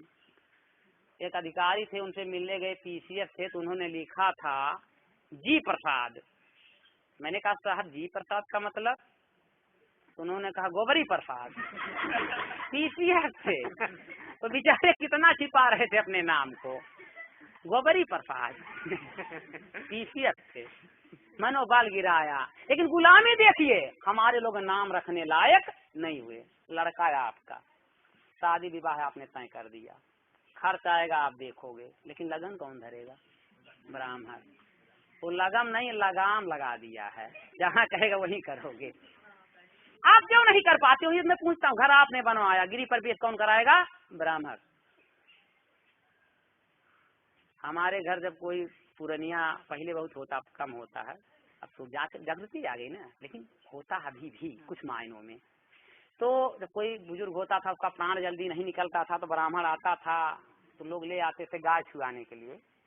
ब्राह्मण आता था, कहता था अरे इसने बड़ा पाप किया है, इसका जान बहुत जल्दी निकलने वाला नहीं है, इसको बछिया छुआओ। बछिया पूंछ पकड़ा, बैतरणी पार कराते थे। तो बछिया को कहते हैं बैतरणी पार कराएगी, जबकि आप जानते हो भैंस को पानी में कर दो चली जाएगी। अगर गाय आप पालते हो, अगर आप उसको नहलाना चाहो तो कई लोग परेशान हो जाओगे, फिर भी पानी में नहीं जाती है। तो क्या जो गाय यहाँ पानी में बैतरणी में आपको पार कराएगी? गाय पानी में जाती ही नहीं है, पूंछ पकड़ के आप स्वर्ग में जाओगे। एक यादव जी थे, एक ब्राह्मण था, तो उसने कहा अगर आप एक बछिया दान कर दो तो आपके पिताजी स्वर्ग में चले जाएंगे। यादव जी ने सोचा भाई पिताजी ने इतना सब कुछ बनाया मेरे लिए, अगर एक बछिए स्वर्ग में चले जाते हैं, टिकट कट जाता है उनका, तो क्या है दे देता हूँ पिता के नाम। दे दिया बछिया। अच्छे जाहिर की बछिया थी, किस्म की थी। 2 साल बीता और हस्तपुष्ट हुई और बच्चा देने लायक हुई, तो 20,000 की। आज पशुधन बहुत महंगा है। तो हमारे लोग गए और बताए, जो बताए ऐसा याद किया कि वो तो बचिया उसी के घर है, गई मेरे पिता को लगता भेजा नहीं इसने, क्योंकि कहा था भेज दूंगा, है ना, ऐसा कुछ होगा नहीं। तो उसने कहा, हमारे लोगों ने समझा, तर्क पैदा किया। तो गया एक दिन, गया कहा पंडित जी रात में मेरे पिताजी ने स्वप्न में आए, उन्होंने कहा बेटा जो बच्चेवा तुम भेजे थे मेरे पास आई ही नहीं। उसने कहा पिताजी बच्चेवा कह रहे थे बच्चेवा मिली नहीं, तो ये जो बच्चेवा मेरा भेजन मैं ले जा रहा हूँ ये मेरा है। और खोला खूंटे से लेकर चला गया। पंडित जी देखते रह गए। तो मेरा मतलब है पंडित जी कैसे मूर्ख बना के, पंडित कैसे मोटा बनता हमारे लोग को चूसता है। कुछ लोग रक्षा बांधे होंगे। भाई साहब क्या नाम भैया? वो मेरा मामला नहीं है, मैं भी कभी मांगता था। क्या नाम है? चलिए, आपने क्यों बांधा उसको? कोई फायदा दिखाई देता है? आप पढ़ते हो किस क्लास में? इंटर में। आपने उसे बांधा, क्या कोई फायदा आपको दिखाई देता है? हम आपको नुकसान बताएं? बैठिए। उनकी बात नहीं है, उनकी बात नहीं है, क्योंकि मैं बताना चाह रहा हूँ साथियों, ये रक्षा का जो मामला हमारे लोग कहते हैं रक्षा होता है, तो क्या आपको एक्सीडेंट होने का डर नहीं है? आपको नहीं, आपको सांप नहीं काटेगा? काट सकता है अगर कहेंगे, मतलब रक्षा होता नहीं है। और कुछ लोग ऐसा पहनते हैं, अरे कई लोग पहने हैं लेकिन जान लीजिए मैं भी पहनता था, अब जान लीजिए ऐसा नहीं है। मैं मानसिक गुलामी की बात जो बता रहा हूँ कितना कठिन है, कहाँ तक घुस गया है। तो ये जो रक्षा का मसला है, कई लोग 6 महीना साल भर पहनते हैं, उसकी सफाई क्या बढ़िया खूब आती है। कपड़ा 3 दिन पहनते हो, चौथे जरूर साफ करते हो, नहीं पहनते हो, लेकिन 6 महीना पहनते हो, इतना गंदा किसी का हो जाता है कि देखने बहुत खराब लगता है। पसीना धूल कण उससे जमते हैं, सूक्ष्मदर्शी देखा जाए बहुत से कीटाणु से जमते हैं। और अगर अपने बच्चे को आप छूते हो तो जो कीटाणु होता है बच्चे को इन्फेक्ट कर देता है, बीमार पड़ सकता है आपका बच्चा। इतना उसमें कीटाणु होते सूक्ष्मदर्शी देखने पर। और कुछ लोगों को जैसे कोढ़ हो जाता है बांधते बांधते, कुछ लोग इतना कठिन बांधते हैं, इतना कस के बांधते हैं कि खून सर्कुलेशन कम हो जाता है, तो हाथ सूखा सकता है आपका। ये नुकसान आपको है, बीमारी हो सकती है आपको, गंदगी फैलाता है, आपको फायदा नहीं दिखाता, लेकिन मैं नुकसान दिखा। लेकिन ये हुआ कहाँ से, आया क्यों, बाधा क्यों हमारे लोगों ने? जब दानियों में महादानी बलि राजा थे, ब्राह्मणों ने छल से कहते हैं बावने का रूप रख के तीनों लोक नाप लिए, आकाश पताल, 3 लोक है भाई, कौन कौन, आकाश पताल धरती लोक, तीनों नाप लिया। साला कितना बड़ा आपका पैर था, ये गलत है। उसने एक घटना को छिपाने के लिए ऐसा किया। क्या लिया? छल से उनका व्यापार ले लिया, उनकी शिक्षा ले लिया, उनकी सत्ता ले लिया। जिस समाज से 3 चीज छीन लो, शिक्षा, सत्ता, व्यापार, वो समाज ऑटोमेटिक गुलाम हो, छीन लिया। और फिर वही बंधवाया। इस लोग पढ़ा, आज भी ब्राह्मण जब बांधता है तो खैर अब हमारे लोग अपने हाथ से भी बांधने लगे हैं, बांधता है तो कहता है, एन बद्धो बलि राजा दान बेन्द्रो महाबलाम तेन तुम बद्धते माचलम माचलम माचलम। समझ में आया?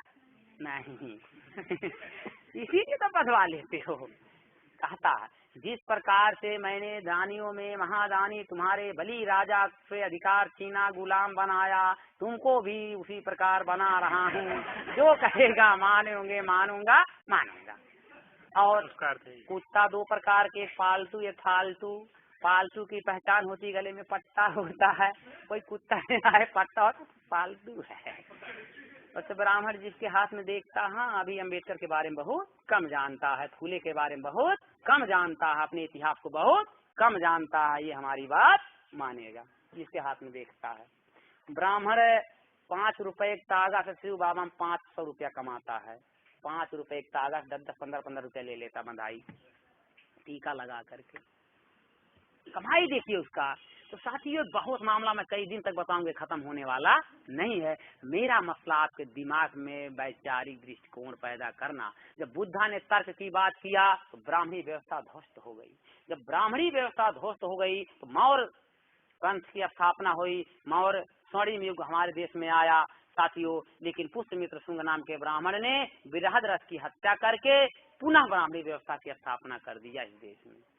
साथियों आज जो भूखमरी, मैं बहुत इतिहास में नहीं जाना क्योंकि साथियों हम लोग की और मीटिंग एक लगी है, इसलिए मैं बहुत डिटेल में नहीं, थोड़ा सा बात बताना चाहता हूँ क्योंकि एक दिन का ही मामला है। अभी हमारा जलालपुर डेयरी सेंटर में मीटिंग लगी कार्यकर्ताओं को, उसमें भी जाना है।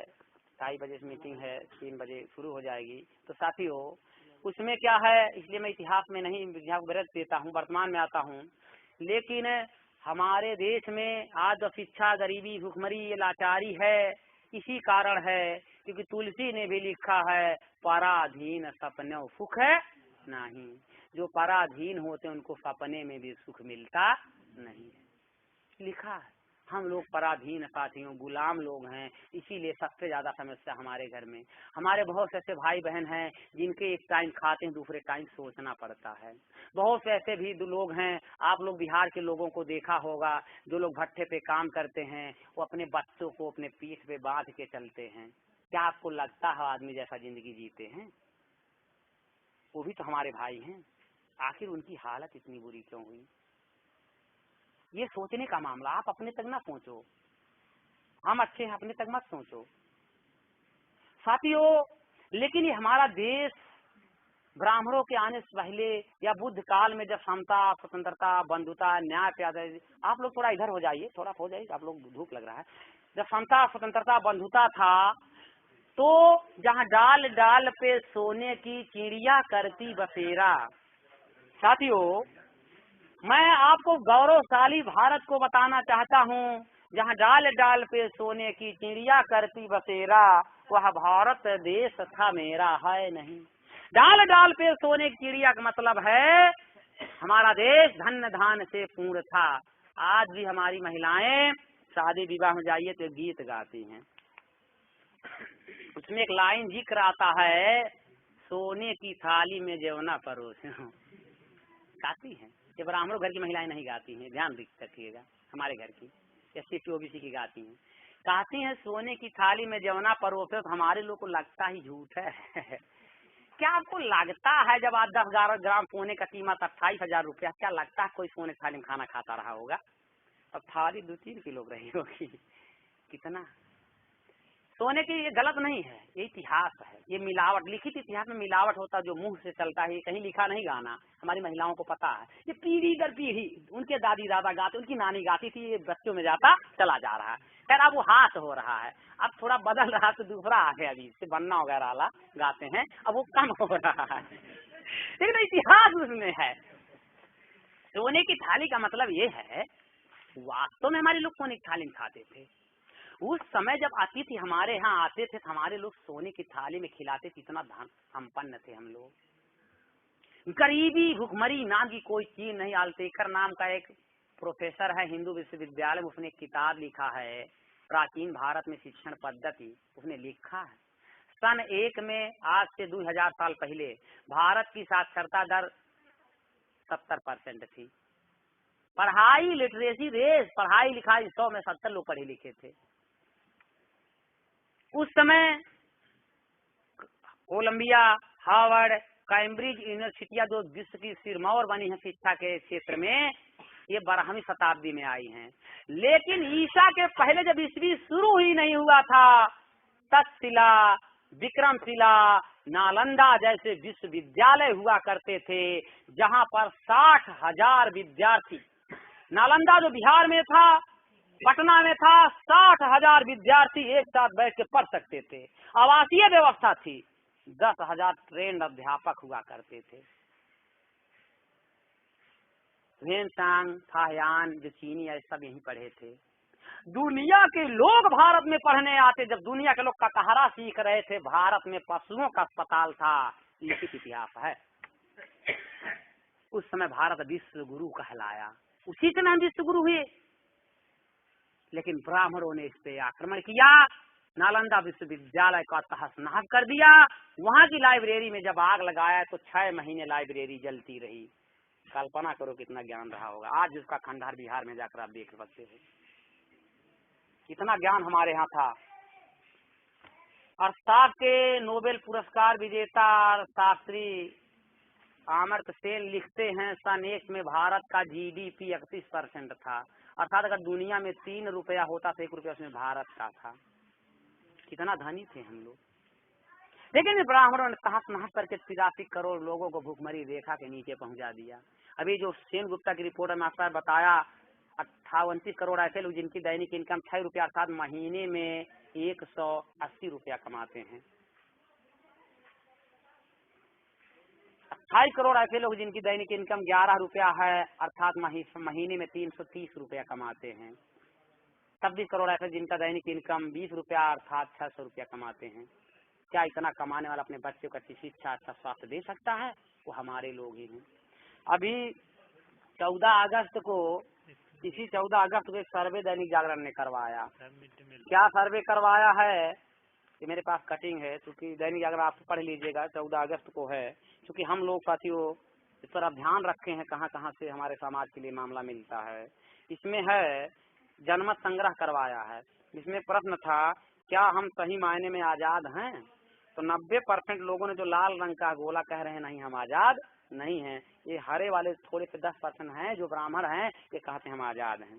90% लोग कहते हैं हम आजाद नहीं, क्योंकि हम आजाद नहीं। तो साथियों इतना ज्ञान था, तहस नहस कर दिया, फिर हम आज यहाँ पहुँचे। तो हमारा देश सोने की चिड़िया बन सकता है। यहाँ धन धान की कमी नहीं। बाबा साहब ने problem of rupees in India में जो अमेरिका में स्पीच दिया, बाबा साहब ने कहा भारत के लोग गरीब हैं, तो इसका ये मामला नहीं है कि भारत के लोग आलसी हैं। क्या आप लोग आलसी हो? क्या भाई आप लोग गरीब हो? सबसे ज्यादा मेहनत का काम आप करते हो, तो बड़ी बड़ी बिल्डिंगें बनती ऊपर आप चढ़ते हो। ठंडी, बरसात, गर्मी, सबसे ज्यादा मेहनत कौन करता है? हमारा समाज करता है। लेकिन सबसे ज्यादा गरीबी इसी के घर में है। क्यों? हम आलसी नहीं हैं, मेहनत करते हैं, फिर भी हम गरीब क्यों हैं? बाबा साहब ने कहा ऐसा नहीं कि आलसी लोग हैं, ऐसा नहीं भगवान की इच्छा आप गरीब हो। हमारे लोग गरीबी भगाने, ब्राह्मण ने तरीका बताया, अब कम हो गया, पहले बहुत भगाते थे। एकादशी जब आता था तो रात में एक सूप लेते थे और गन्ने का थोड़ा फल ले करके रात में पीटना शुरू करते थे, इस तरह दलिद्दर जाए, खूब पीटते थे, सूप बजा के गरीबी दूर करते थे। लेकिन आने के बाद पूरी व्यवस्था वही है, जिस पर सोए थे वही, बदला कुछ नहीं। एक सूप था, मान लीजिए एक घर में था, तोड़ के फेंक दिया, दूसरे दिन अब जरूरत पड़ेगी तो मांगनी मांगना पड़ेगा पड़ोस में, 40 रुपये सूप हो जाता है, तो सूप बजाने में गरीबी जाएगी। बात कहा उन्होंने, सूप ये गरीबी भगवान नहीं चाहता। भारत में 60 प्रकार की खान है, दुनिया किसी देश में नहीं है। भारत में मानव संसाधन कमी नहीं है और किसी देश में प्राकृतिक मानव संसाधन ही विकास के लिए जरूरी है। भारत में फिर भी हम गरीब है क्योंकि ब्राह्मणों ने अल्पजन हिसाब व्यवस्था दोषी है, व्यक्ति दोषी नहीं है। ब्राह्मणी व्यवस्था दोषी है आपको गरीब बनाने के लिए। इसलिए साथियों ये जो मामला समझना जानना पड़ेगा। तो साथियों बहुत बड़ा मामला नहीं बताना चाहता अभी हमारे कर्मचारियों को बारे में। अभी परसों का पेपर जिन लोगों ने पढ़ा होगा, थोड़ा सा ये शिक्षा का मामला है, थोड़ा बताना चाहता हूँ क्योंकि प्राइमरी स्कूल में बैठ के बोल रहा हूँ, प्राइमरी स्कूल का अध्यापक हूँ, तो इसके बारे में हमारा समाज इससे ग्रसित हो रहा है। बाबा साहब ने कहा शिक्षा शेरनी का दूध जो पिएगा गुर्राएगा। हम लोग पढ़े लिखे ना होते यहाँ नहीं आते, लेकिन ब्राह्मण चुप नहीं है, काउंटर कर रहा है। वो लोग सोच रहे एक अम्बेडकर पढ़ लिख कर इतना सत्यानाश, अगर पढ़ लिख कर कोई अम्बेडकर समाज में और पैदा होगा तो हमारा मटिया मेल हो जाएगा। तो ये लोग बाबा साहब ने संविधान का अनुच्छेद 45 में लिख के रखा है 6 से लेकर 14 साल के सभी बच्चों को अनिवार्य निःशुल्क गुणवत्तापूर्ण शिक्षा दी जाएगी। तो 1960 में जब 26 जनवरी 1900 में यह भी था संविधान लागू होने के 10 साल के में सबको शिक्षा दी जाए। तो 26 जनवरी 1950 को संविधान लागू हुआ, 26 जनवरी 1960 को 10 साल पूरे हो रहे थे। जब चर्चा हुई कि लागू हुआ कि नहीं, तो पंडित जवाहरलाल नेहरू प्रधानमंत्री, इसने कहा हमारे पास पैसा नहीं है सबको शिक्षा दे पाए।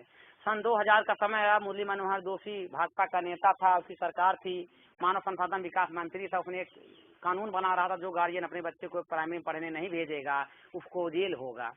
फिर उसने सोचा अगर जेल किसी होगा तो वोट कोई देगा नहीं हमको। खैर उसकी सरकार गई। ये जो 100 ग्राम बच्चों में खाना खिलाया जा रहा है, ये क्यों खिलाया जा रहा है? जो प्राइमरी में 100 ग्राम बच्चों को खाना खिलाया जा रहा है, ये क्यों खिलाया जा रहा है? ये भी नहीं देना चाहते थे। अंतर्राष्ट्रीय स्तर पर किरकिरी होती, भारत के लोग पढ़े लिखे नहीं, यहाँ के शासक लोग नालायक हैं, इसलिए कर नहीं पा रहे हैं। इसलिए बच्चे लालच से आए खाना खिलाया जा, कहते हैं गार्जियन गरीब लोग हैं, पेट भर खिलाने लायक नहीं है। मैं कहता हूँ खिलाओ, मेरा ऑब्जेक्शन नहीं है, लेकिन भाई पेट भर खिलाओ। अगर खिलाना पेट भर खिलाओ, 100 ग्राम हमारा लड़का चाट जाता है, चाट जाता है। आज देखिए प्राइमरी स्कूलों क्या मामला है। मैं षड्यंत्र बताना चाहता हूँ क्या मामला है। किसी भी विद्यालय में पूरे अध्यापक नहीं है, जो है जो उनको हलवाई बना दिया गया है। अध्यापक भी चिंता में होता है, अरे भाई कहीं छिपकली गिर गई तो फूड पॉइजनिंग नौकरी भी चली जाएगी। और अध्यापक के पास जगह जनगणना, मकान गणना, बाल गणना, जितना काम सब प्राइमरी के अध्यापक को। माने अध्यापक सब काम करे, एक काम ना करे, पढ़ाने वाला काम ना करे, बस ये पूरा काम करे। हमारा कोई शिक्षा अधिकारी जब चेक करने आता है तो वो कभी नहीं चेक करता है कि बच्चे का सिलेबस कितना पूरा हुआ, कितना पढ़ाया आता है कि नहीं चेक करता। चेक क्या करता है, सीधे किचन में जाता है, कहता है हल्दी कौन सी हल्दी डाल रहे हो, तेल है बंद है कि खुला है। माने वो भी खिचड़ी चेक करता है, वो भी शिक्षा चेक नहीं करता। वैसे गार्जियन कभी जाता नहीं। पहले गार्जियन जाते थे तो पूछते थे मास्टर साहब हमें लड़की को कुछ पढ़े लिखे आवत है कि ना है। अब जो गार्जियन जाते हैं वो कहते हैं मास्टर साहब हमें लड़की को खिचड़िया ना ठीक मिला, वजीफवा ना मिला, कपड़वा ना मिला। वो शिक्षा के बारे में कभी पूछता नहीं है। प्राइमरी में क्या शिक्षा है, 1 से लेकर 6 तक 8 तक कोई बच्चा फेल नहीं किया जाएगा। 1 से लेकर कोई बच्चा नहीं, 6-8 तक कोई नहीं। अब तो हाई स्कूल में लागू हो रहा है। साथ ही वो दुनिया के सभी शिक्षा शास्त्री मनोवैज्ञानिक इस बात से सहमत हैं 6 से लेकर 14 साल की उम्र बच्चों की सबसे ज्यादा सीखने की क्षमता होती है। जैसे जब आप घर बनाते हो सबसे ज्यादा ध्यान आपको नींव में देना चाहिए। अगर नींव कमजोर होगी तो घर अच्छा बन नहीं सकता। उसी प्रकार प्राइमरी एजुकेशन है। जिस बच्चे को प्राइमरी एजुकेशन ठीक से नहीं मिलता वो बच्चा जीवन में बहुत विकास नहीं कर सकता है। साथियों इन लोगों ने ब्राह्मणों ने सोचा कि जब अम्बेडकर ने संविधान में लिखा है डायरेक्ट रोक नहीं लगाया जा सकता, लेकिन हम लोग अप्रत्यक्ष इन पर रोक लगाएंगे। क्या सोचा, ये जो खिचड़ी वही मामला काउंटर करने का मामला है। साथियों क्या व्यवस्था किया गया है कि आज किसी बच्चे को फेल नहीं किया जाएगा। कक्षा तक कोई लड़का नहीं फेल होता। पूरे अम्बेडकर नगर में प्रदेश में नहीं पता कि कोई लड़का फेल हुआ हो। कोई नहीं फेल किया जाएगा, चाहे इसको कुछ आए चाहे ना आए, पास धक्का मार मार के पास कर दिया जाएगा। लेकिन परीक्षा होती किस लिए, क्वालिटी के लिए। चलिए धक्का मार मार के आपने पास कर दिया, तब गया वो हाई स्कूल में, अब तक बोर्ड किया तो इंटर में जाएगा तब पता चलेगा। तो 1 साल फेल, 2 साल फेल, 3 साल फेल, 4ठी साल गार्जियन कहेगा बेटवा हमें तुम्हारे भाग में पढ़ाई लिखाई ना है बा, अब तुम चला नरेगा में काम करा। और स्कूलों में जरूर लिखाए हूँ, खेती में जब काम नहीं गांव में, कब ये देखिए स्कूल में लिखवाया गया है। 5 का एक लड़का था, मैंने कहा अच्छा ये बताओ पढ़ोगे लिखोगे नहीं क्या करोगे, कहा नरेगा करूंगा। मैंने कहा इसके दिमाग में चला गया ये मामला, जो जहाँ वाले देना चाहते दे चुके हैं इसको। बच्चे को समझ में आता है नरेगा में कर लूंगा, नहीं पढ़ूंगा लिखूंगा। तो कुछ बच्चों में आता है, विद्यालय में लिखवा दिया। जितने लोगों को काम नहीं मिला उससे ज्यादा प्रचार करवाया उतने पैसे का। रिकॉर्ड है कि आपके गांव किसी 100 दिन का रोजगार मिला हो, मिला किसी को? हमारे समाज को हल्दी मत लगाओ, लोग हल्दी देख के पीले हो जाते हैं, हल्दी लगाने की जरूरत नहीं, लोग जानते हैं। लिखा दो, खूब प्रचार करा दो, इनको लगेगा हमको मिल गया, कांग्रेस बहुत अच्छी है। तो साथियों ये जो व्यवस्था हमारे लोग को काउंटर करने का, अभी विशिष्ट बीटीसी में हम लोग ट्रेनिंग कर रहे हैं, तो उसमें एक मॉड्यूल है, और लोग जो विशिष्ट बीटी किए होंगे उसमें जाकर आज मॉड्यूल पढ़िएगा। पेज नंबर 76 पे खोलिएगा, उसमें एक उत्तर प्रदेश का सर्वे है। क्या सर्वे है? उत्तर प्रदेश में 70% प्राथमिक विद्यालय का ऐसे बच्चे जो कक्षा 5 पास हो लेकिन भाषा का ज्ञान नहीं होता, हिंदी नहीं आता, कैसे बच्चे विज्ञान और गणित पढ़ेंगे? 70% ऐसे बच्चे हैं। आप अपने खुद देख लो, जो बच्चे आपके पढ़ते हैं उनमें देख लीजिए, घर भर का नाम बहुत से बच्चे प्राइमरी के लिख नहीं सकते। प्राइमरी में बच्चे पढ़ किसके रहे? 99% बच्चे SC ST OBC के पढ़ते हैं, ब्राह्मणों के बच्चे प्राइमरी में नहीं पढ़ते हैं। इसीलिए इन लोगों ने जानबूझ के व्यवस्था भ्रष्ट किया है, ताकि इनके बच्चे वहीं जाके गुलाम बने, इनको पढ़ाई आगे आगे बढ़ लिख ना पाए। साक्षर कर रहे हैं, शिक्षित नहीं करे। बाबा साहब ने शिक्षित करने की बात कहा था, साक्षर बनाने की बात नहीं कहा बाबा साहब ने। काउंटर किया जा रहा है। दूसरी तरफ Saint Peter Radian convent public school, मैं ये नहीं कहता हूँ विरोध कर रहा हूँ, मत खोलो, लेकिन वहाँ क्या व्यवस्था है? प्रत्येक सप्ताह परीक्षा होती है, रिपोर्ट कार्ड घर आता है, गार्जियन को बताया जाता है, लेकिन वहाँ की फीस इतनी ज्यादा है कि 90% हमारे मूल निवासी भाई पढ़ा नहीं सकते। रेडियंट में LKG में पढ़ाने के लिए आपको 500 रुपया महीना देना पड़ेगा। आपके 2 बच्चे हैं, 1000 रुपया, कितने लोग पर महीना अपने बच्चे को फीस दे सकते हैं? नहीं दे सकते हो आप। तो आपके बच्चे प्राइमरी में पढ़ रहे हैं, अर्थात आपको शिक्षा से वंचित करने का ये तरीका अपनाया गया है, षड्यंत्र है। क्योंकि जिस समाज से शिक्षा छीन ली जाए समाज ऑटोमेटिक खत्म हो जाता है। यही हुआ था, शिक्षा ही छीना गया था, हम लोग ध्वस्त हो गए, शिक्षा आज हम लोग किसी लायक हुए। और जो पढ़ लिख कर नौकरी कर रहे हैं उनके लिए देखिए क्या है, उनके लिए दिखाना चाहता हूँ। अभी परसों पेपर में बहुत लोगों ने पढ़ा भी होगा, क्या है? परसों पेपर हिंदुस्तान का लिखा है SC ST कोटा क्यों ना की जाए समीक्षा। जो रिजर्वेशन के तहत हम लोग नौकरी में आए, अगर रिजर्वेशन है तो हम लोग नौकरी में नहीं आते, तो इसने कहा 4 जातियों का रिजर्वेशन खत्म किया जाए, चमार, धोबी, पासी, बीना और एक महार को भी शामिल किया है कि इनको आरक्षण से खत्म कर दिया जाए, इनको आरक्षण मिलना नहीं चाहिए, क्योंकि ये लोग इनका विकास ज्यादा हो चुका है। क्यों? क्योंकि OBC को वैसे भी अभी केवल 4.7% आरक्षण मिला। OBC का कोई मतलब है नहीं, क्योंकि OBC को आरक्षण कोई लाभ है नहीं मिल पाया। सही मतलब अनुसूचित जाति के ज्यादा लाभ लिए, क्योंकि ब्राह्मणों के पास सबसे ज्यादा DM अनुसूचित जाति के हैं देश में। तो अगर अनुसूचित जाति के आरक्षण को काउंटर कर दो तो उनका काम बन सकता है। इसलिए ये देखिए खत्म। और देखिए ब्राह्मणों ने एक महासभा बनाया है। ब्राह्मण, मैंने कहा चुप कभी नहीं होता, ब्राह्मणों ने कहा है संविधान से हटाया जाए आरक्षण शब्द। ये ब्राह्मण महासभा ने शायद ही जो डिग्री कॉलेज इसमें इन लोगों ने मीटिंग किया, इनका विश्व स्तर पे राष्ट्रीय स्तर बना के रखे, उसमें इन्होंने किया है संविधान का आरक्षण शब्द खत्म किया जाए। कितना घातक मामला है। आने वाले समय में साथियों ये जो आरक्षण वगैरह है ये सब काउंटर होके खत्म हो जाएगा। ये अन्ना हजारे को आप देख रहे हैं, अन्ना हजारे पूना का ब्राह्मण है, कक्षा 7 पास है, सेना में ट्रक ड्राइवर था, लेकिन हमारे लोग जान नहीं रहे कि उसके भ्रष्टाचार में शामिल हैं। रैली में पूछा जाए भ्रष्टाचार क्या है तो इसमें कोई नहीं जानता। लोकपाल विधेयक क्या है, सही जानकारी किसी को इसमें नहीं है। 99% लोगों को नहीं जानकारी है। कल मैं जा रहा था, मरहरा गांव सभा के लोग कुछ ब्राह्मण थे, उनके नेतृत्व में अपने अनुसूचित जाति के लोग साइकिल से आया था लेकर, तो भीड़ लगी थी, तो मैं भी उसी में। मैंने कहा भाई साहब क्या है? कहा आप नहीं जानते हो, ये अन्ना हजारे का है। मैंने कहा अन्ना हजारे क्या है? कहा कहाँ रहते हो? गुस्सा आया मेरे ऊपर। कहाँ रहते? मैंने कहा जलालपुर में।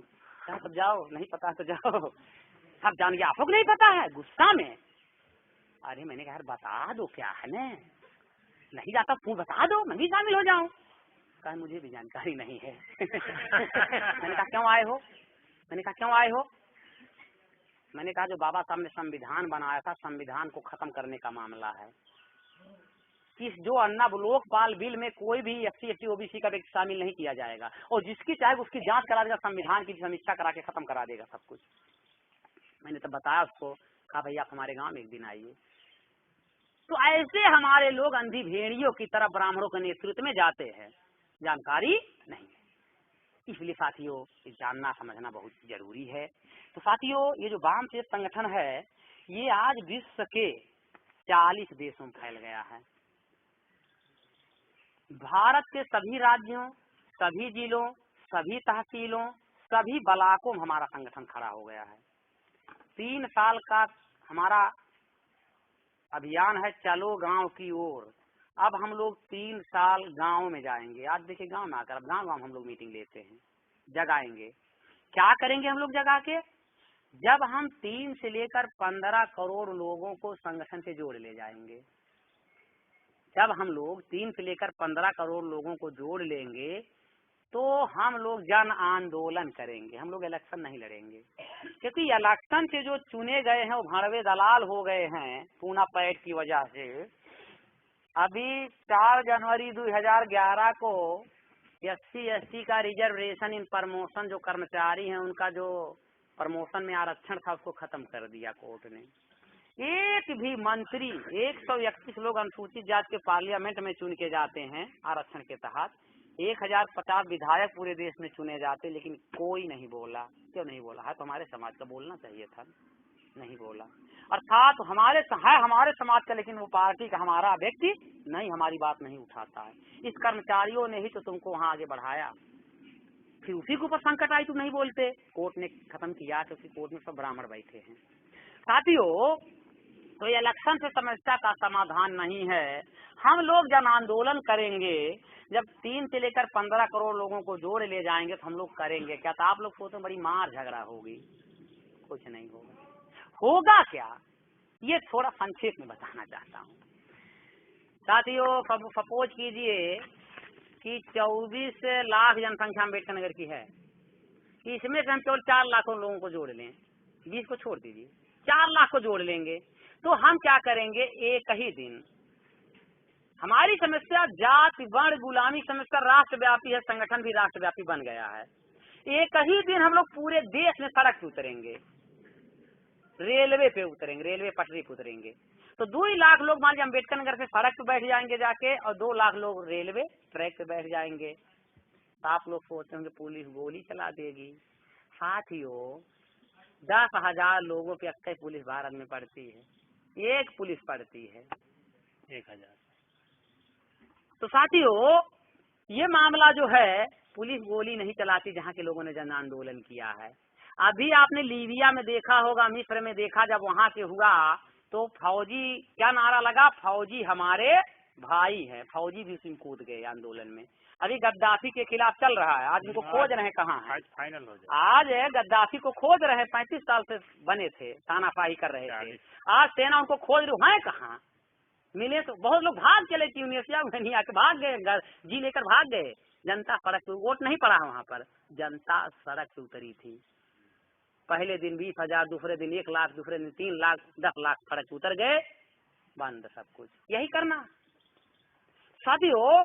तो पुलिस गोली नहीं चलाएगी। हमारे भी संगठन में अभी हम लोगों ने दुर्गापुर यहाँ गए थे, पश्चिम बंगाल में, IDIG IPS तमाम चूंकि नौकरी करने वालों का संगठन, आंतरिक संगठन है, जुड़े हुए लोग हैं, तो वो भी सरेंडर करेंगे, सहयोग करेंगे। इसका एक उदाहरण मैं आपको बताऊं। राष्ट्रीय अध्यक्ष बामन मिश्राम साहब कटरिया बाग में आए थे अकबरपुर में, तो उसमें एक मिश्रा, एक यादव पुलिस की ड्यूटी लगी थी। तो मिश्राम साहब जब ऐसा बता रहे थे, मिश्रा ने कहा यादव से, अच्छा ये बताओ अगर ऐसा हो गया तो आप क्या करोगे? उसने कहा मेरी बंदूक तुम्हारी तरफ हो जाएगी। हुआ है ऐसा, ऐसा होगा इस देश में भी, मेरी बंदूक तुम्हारी तरफ हो जाएगी। तो साथियों, पुलिस फेल, व्यवस्था फेल, यहाँ का डीएम, यहाँ कमिश्नर, यहाँ का एसपी फोन करेगा मंडल पे, भाई अम्बेडकर नगर में 4 लाख लोग सड़क पे रेलवे पे उतर गए हैं, फोर्स भेजो। तो मैंने कहा एक समय एक दिन में सब जगह होगा। तो मंडल है, वहाँ पर 5 लाख 10 लाख लोग उतरे होंगे। तो वहाँ कमिश्नर कहेगा भाई साहब यहाँ उससे भी बुरा हाल है, हम कुछ करने लायक नहीं है। फिर ये फिर फोन करेगा लखनऊ वाला कहेगा यहाँ 1 करोड़ लोग हैं, हम कुछ नहीं कर सकते हैं। ये दिल्ली करेगा, वो कहेगा पूरे देश में यही मामला है, ना कहीं फोर्स भेजी जा सकती है, ना हमारे पास फोर्स है। जाम हो जाएगा भारत। शरीर में एक सिरा होती है, एक धमनी, एक खून को ले जाती है, खून को लाते अगर सिरा धमनी काट लो, आदमी तुरंत मर जाएगा, डेड हो जाएगा। उसी प्रकार सड़क मार्ग, रेल मार्ग सिरा धमनी का काम करेगा। अगर इसको हमने जाम कर दिया तो पूरा भारत मर जाएगा। कोई जहाज नहीं उड़ेगी, कोई जलयान नहीं जाएगी। क्यों? क्योंकि लोग सड़क और रेल मार्ग से ही तो वहाँ पहुँचते हैं। दुनिया अभी 3 घंटे के लिए पायलटों ने हड़ताल किया था, दुनिया में कोहराम मच गया, भारत एरोप्लेन क्यों नहीं आ रही है? और जब हम जाम कर देंगे तो दुनिया में कोहराम मचेगा कि भारत एरोप्लेन क्यों नहीं? तो दुनिया में आते हैं एरोप्लेन, ये अंतर्राष्ट्रीय मामला है। तो बीबीसी बोलेगा भारत का मूल निवासी अपनी आजादी के लिए आंदोलन कर रहा है, जन आंदोलन कर रहा है। तो ये जो मामला है डीएनए टेस्ट वाला, ये संयुक्त राष्ट्र संघ में गया है, और संयुक्त राष्ट्र संघ का ही कानून है, कोई विदेशी किसी देश में रह सकता है, वहाँ की लोकतांत्रिक प्रक्रिया में हस्तक्षेप नहीं कर सकता। जबकि ये ब्राह्मण, ये जो लोकतंत्र के चारों स्तंभ हैं, कार्यपालिका, विधायिका 56, अभी बताया आपने 56% कब्जा है, कार्यपालिका 3% के ब्राह्मण 79.4, 79.4% ISC से बड़ी बड़ी नौकरियां कर रहे हैं, 3% के ब्राह्मण। 610 न्यायाधीश में से 590 न्यायाधीश ब्राह्मण हैं। टीवी, रेडियो, अखबार, जितना मीडिया, सबके सब ब्राह्मण, और लोकतंत्र के चारों स्तंभों पर कब्जा है। दुनिया की 90, जो हमारे देश की 90% संपत्ति इन 15% ब्राह्मणों के पास है। जमीन का जब बंटवारा हुआ, जानते कितना मिला? 0.5 अनुसूचित जाति को, 1.5 मुसलमान भाइयों, 4.5 ओबीसी को, माने 85% को 6% जमीन मिला। 85% को 100 बीघा में 6% मिला, और 15% को 94% जमीन मिला। खेत हमारे लोग को करना आता है, खेती किसको करना आता? आपको ब्राह्मणों को। खेती किसको मिलना चाहिए था? आपको मिलना चाहिए था। ब्राह्मणों को मिला, उनके पास 20 बीघा पड़ती, हमारे लोग वाले लहसुन भाई खाने के लिए नहीं है। क्या उनकी माँ ने पैदा किया था? क्या हमारा कब्जा किया है? लेकिन कब्जा कोई छोड़ता नहीं, उसके लड़ाई लड़ना पड़ता है। अधिकार मांगने से मिलता नहीं, अधिकार को छीनना पड़ता है।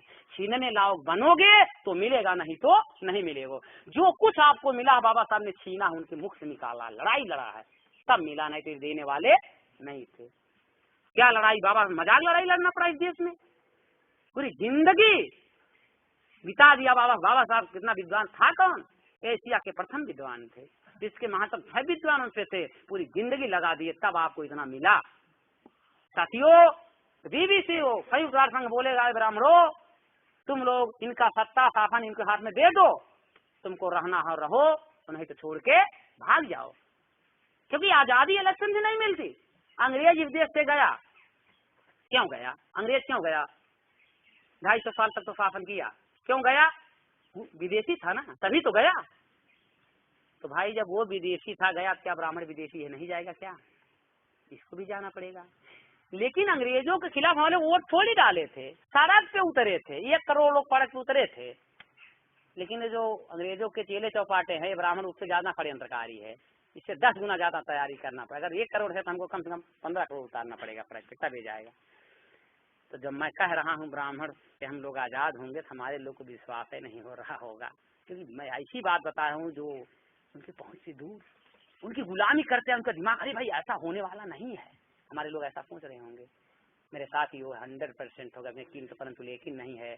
आप चले जाओ जलालपुर तहसील में, चले जाओ, कितने स्वतंत्रता संग्राम सेनानी लड़े हैं इस तहसील से, 17 लोगों की पट्टिका लगी है। आपके गाँव कोई लड़ा था अंग्रेजों के खिलाफ? है कोई लड़ा है? लड़ने वाला कोई नहीं था, फिर भी हो गया। आज की डेट में आपको बताऊं, हमारे संगठन में 1 लाख से ज्यादा लोग हैं, फर्क कर सकते हैं। आज की डेट में बता रहा हूं, प्रदेश में हम लोग 6,38,552 गांव है, 3 लाख गांव तक पहुंच चुके हैं। इतना बड़ा लड़ाई बन चुका है आपका, तब आपके पीछे आ जाए हैं।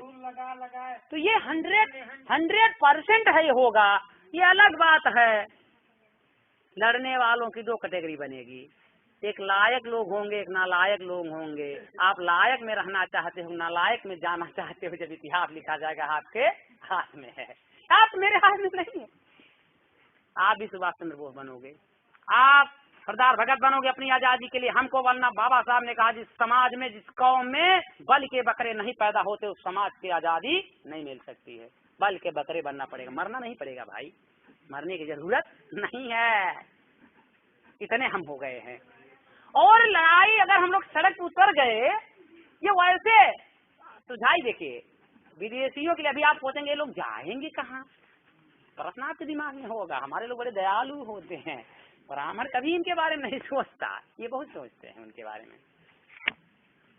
दुनिया में विदेशियों के लिए 3 कैटेगरी बनाया गया है।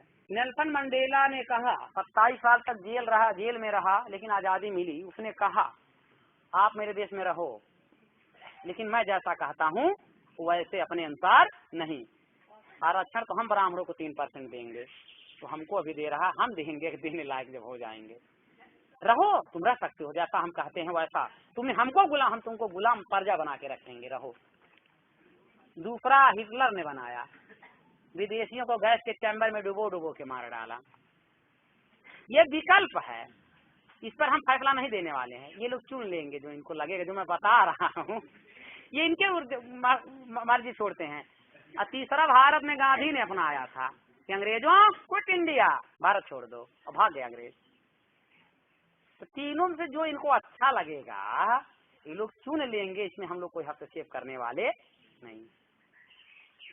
जय दीक्षित नाम का एक ब्राह्मण है अमेरिका में, क्योंकि ब्राह्मण को दूर का खतरा बड़े पहले दिखाई पड़ता है। उसने कहा भाई अंग्रेजों को, जो भारत में अंग्रेजों भारत छोड़ो आंदोलन चलाओ तो इंग्लैंड चले गए, लेकिन भारत में अगर ब्राह्मणों भारत छोड़ो आंदोलन चला तो हम कहाँ जाएंगे। चिंता देखिए उसकी, जब डीएनए टेस्ट आया तो उसने भी डीएनए टेस्ट किया, और जाके यूरोप में डीएनए टेस्ट किया। उसने किताब लिखा, कहा है ब्राह्मणों डरो मत, अगर हमको भागना पड़ा तो हमने टेस्ट कर लिया कहाँ हम लोग आए हैं, हम लोग वहीं चलेंगे। 280 लाख करोड़ विदेशी बैंकों जो पैसा क्या हमारे लोग का है क्या, इन्हीं लोग का पहले से इनको पता है कि जब हम भागेंगे तो वहीं पैसा निकालेंगे। ये तैयारी कर रहा है, इसको जानकारी हो गई है। ये अलग बात, आपको जानकारी नहीं है, इसलिए तो आपको जानकारी देना पड़ रहा है, उसको पता है। तो साथियों हम लोगों का बात तैयार है, ऐसा कहिए कि हम लोगों को इसमें सहयोग करना है। और हम लोग का अभिवादन है जय मूल निवासी। हमारे लोग दादा बोलते हैं, दादाजी हमारे लोग बोलते हैं भैया जय राम, राम राम, बहुत लोग बोलते हैं। तो जय राम जब हम लोग कही कर रहा, जय राम का मतलब क्या होता समझने हम लोग क्या आवत है। जय राम का मतलब ही है राम का जय हो, राम की विजय हो, राम की जय हो, राम जीत जाएं। तो जब राम का जय हो तो राम शंभू की हत्या कर रही है, और जब शंभू की हत्या करी है तो हम लोग को पढ़ाओ लिखा, हम लोग का शिक्षा सत्यानाश हो जाए, और जब शिक्षा सत्यानाश हो जाए तो हम लोग ऑटोमेटिक मिट जाए।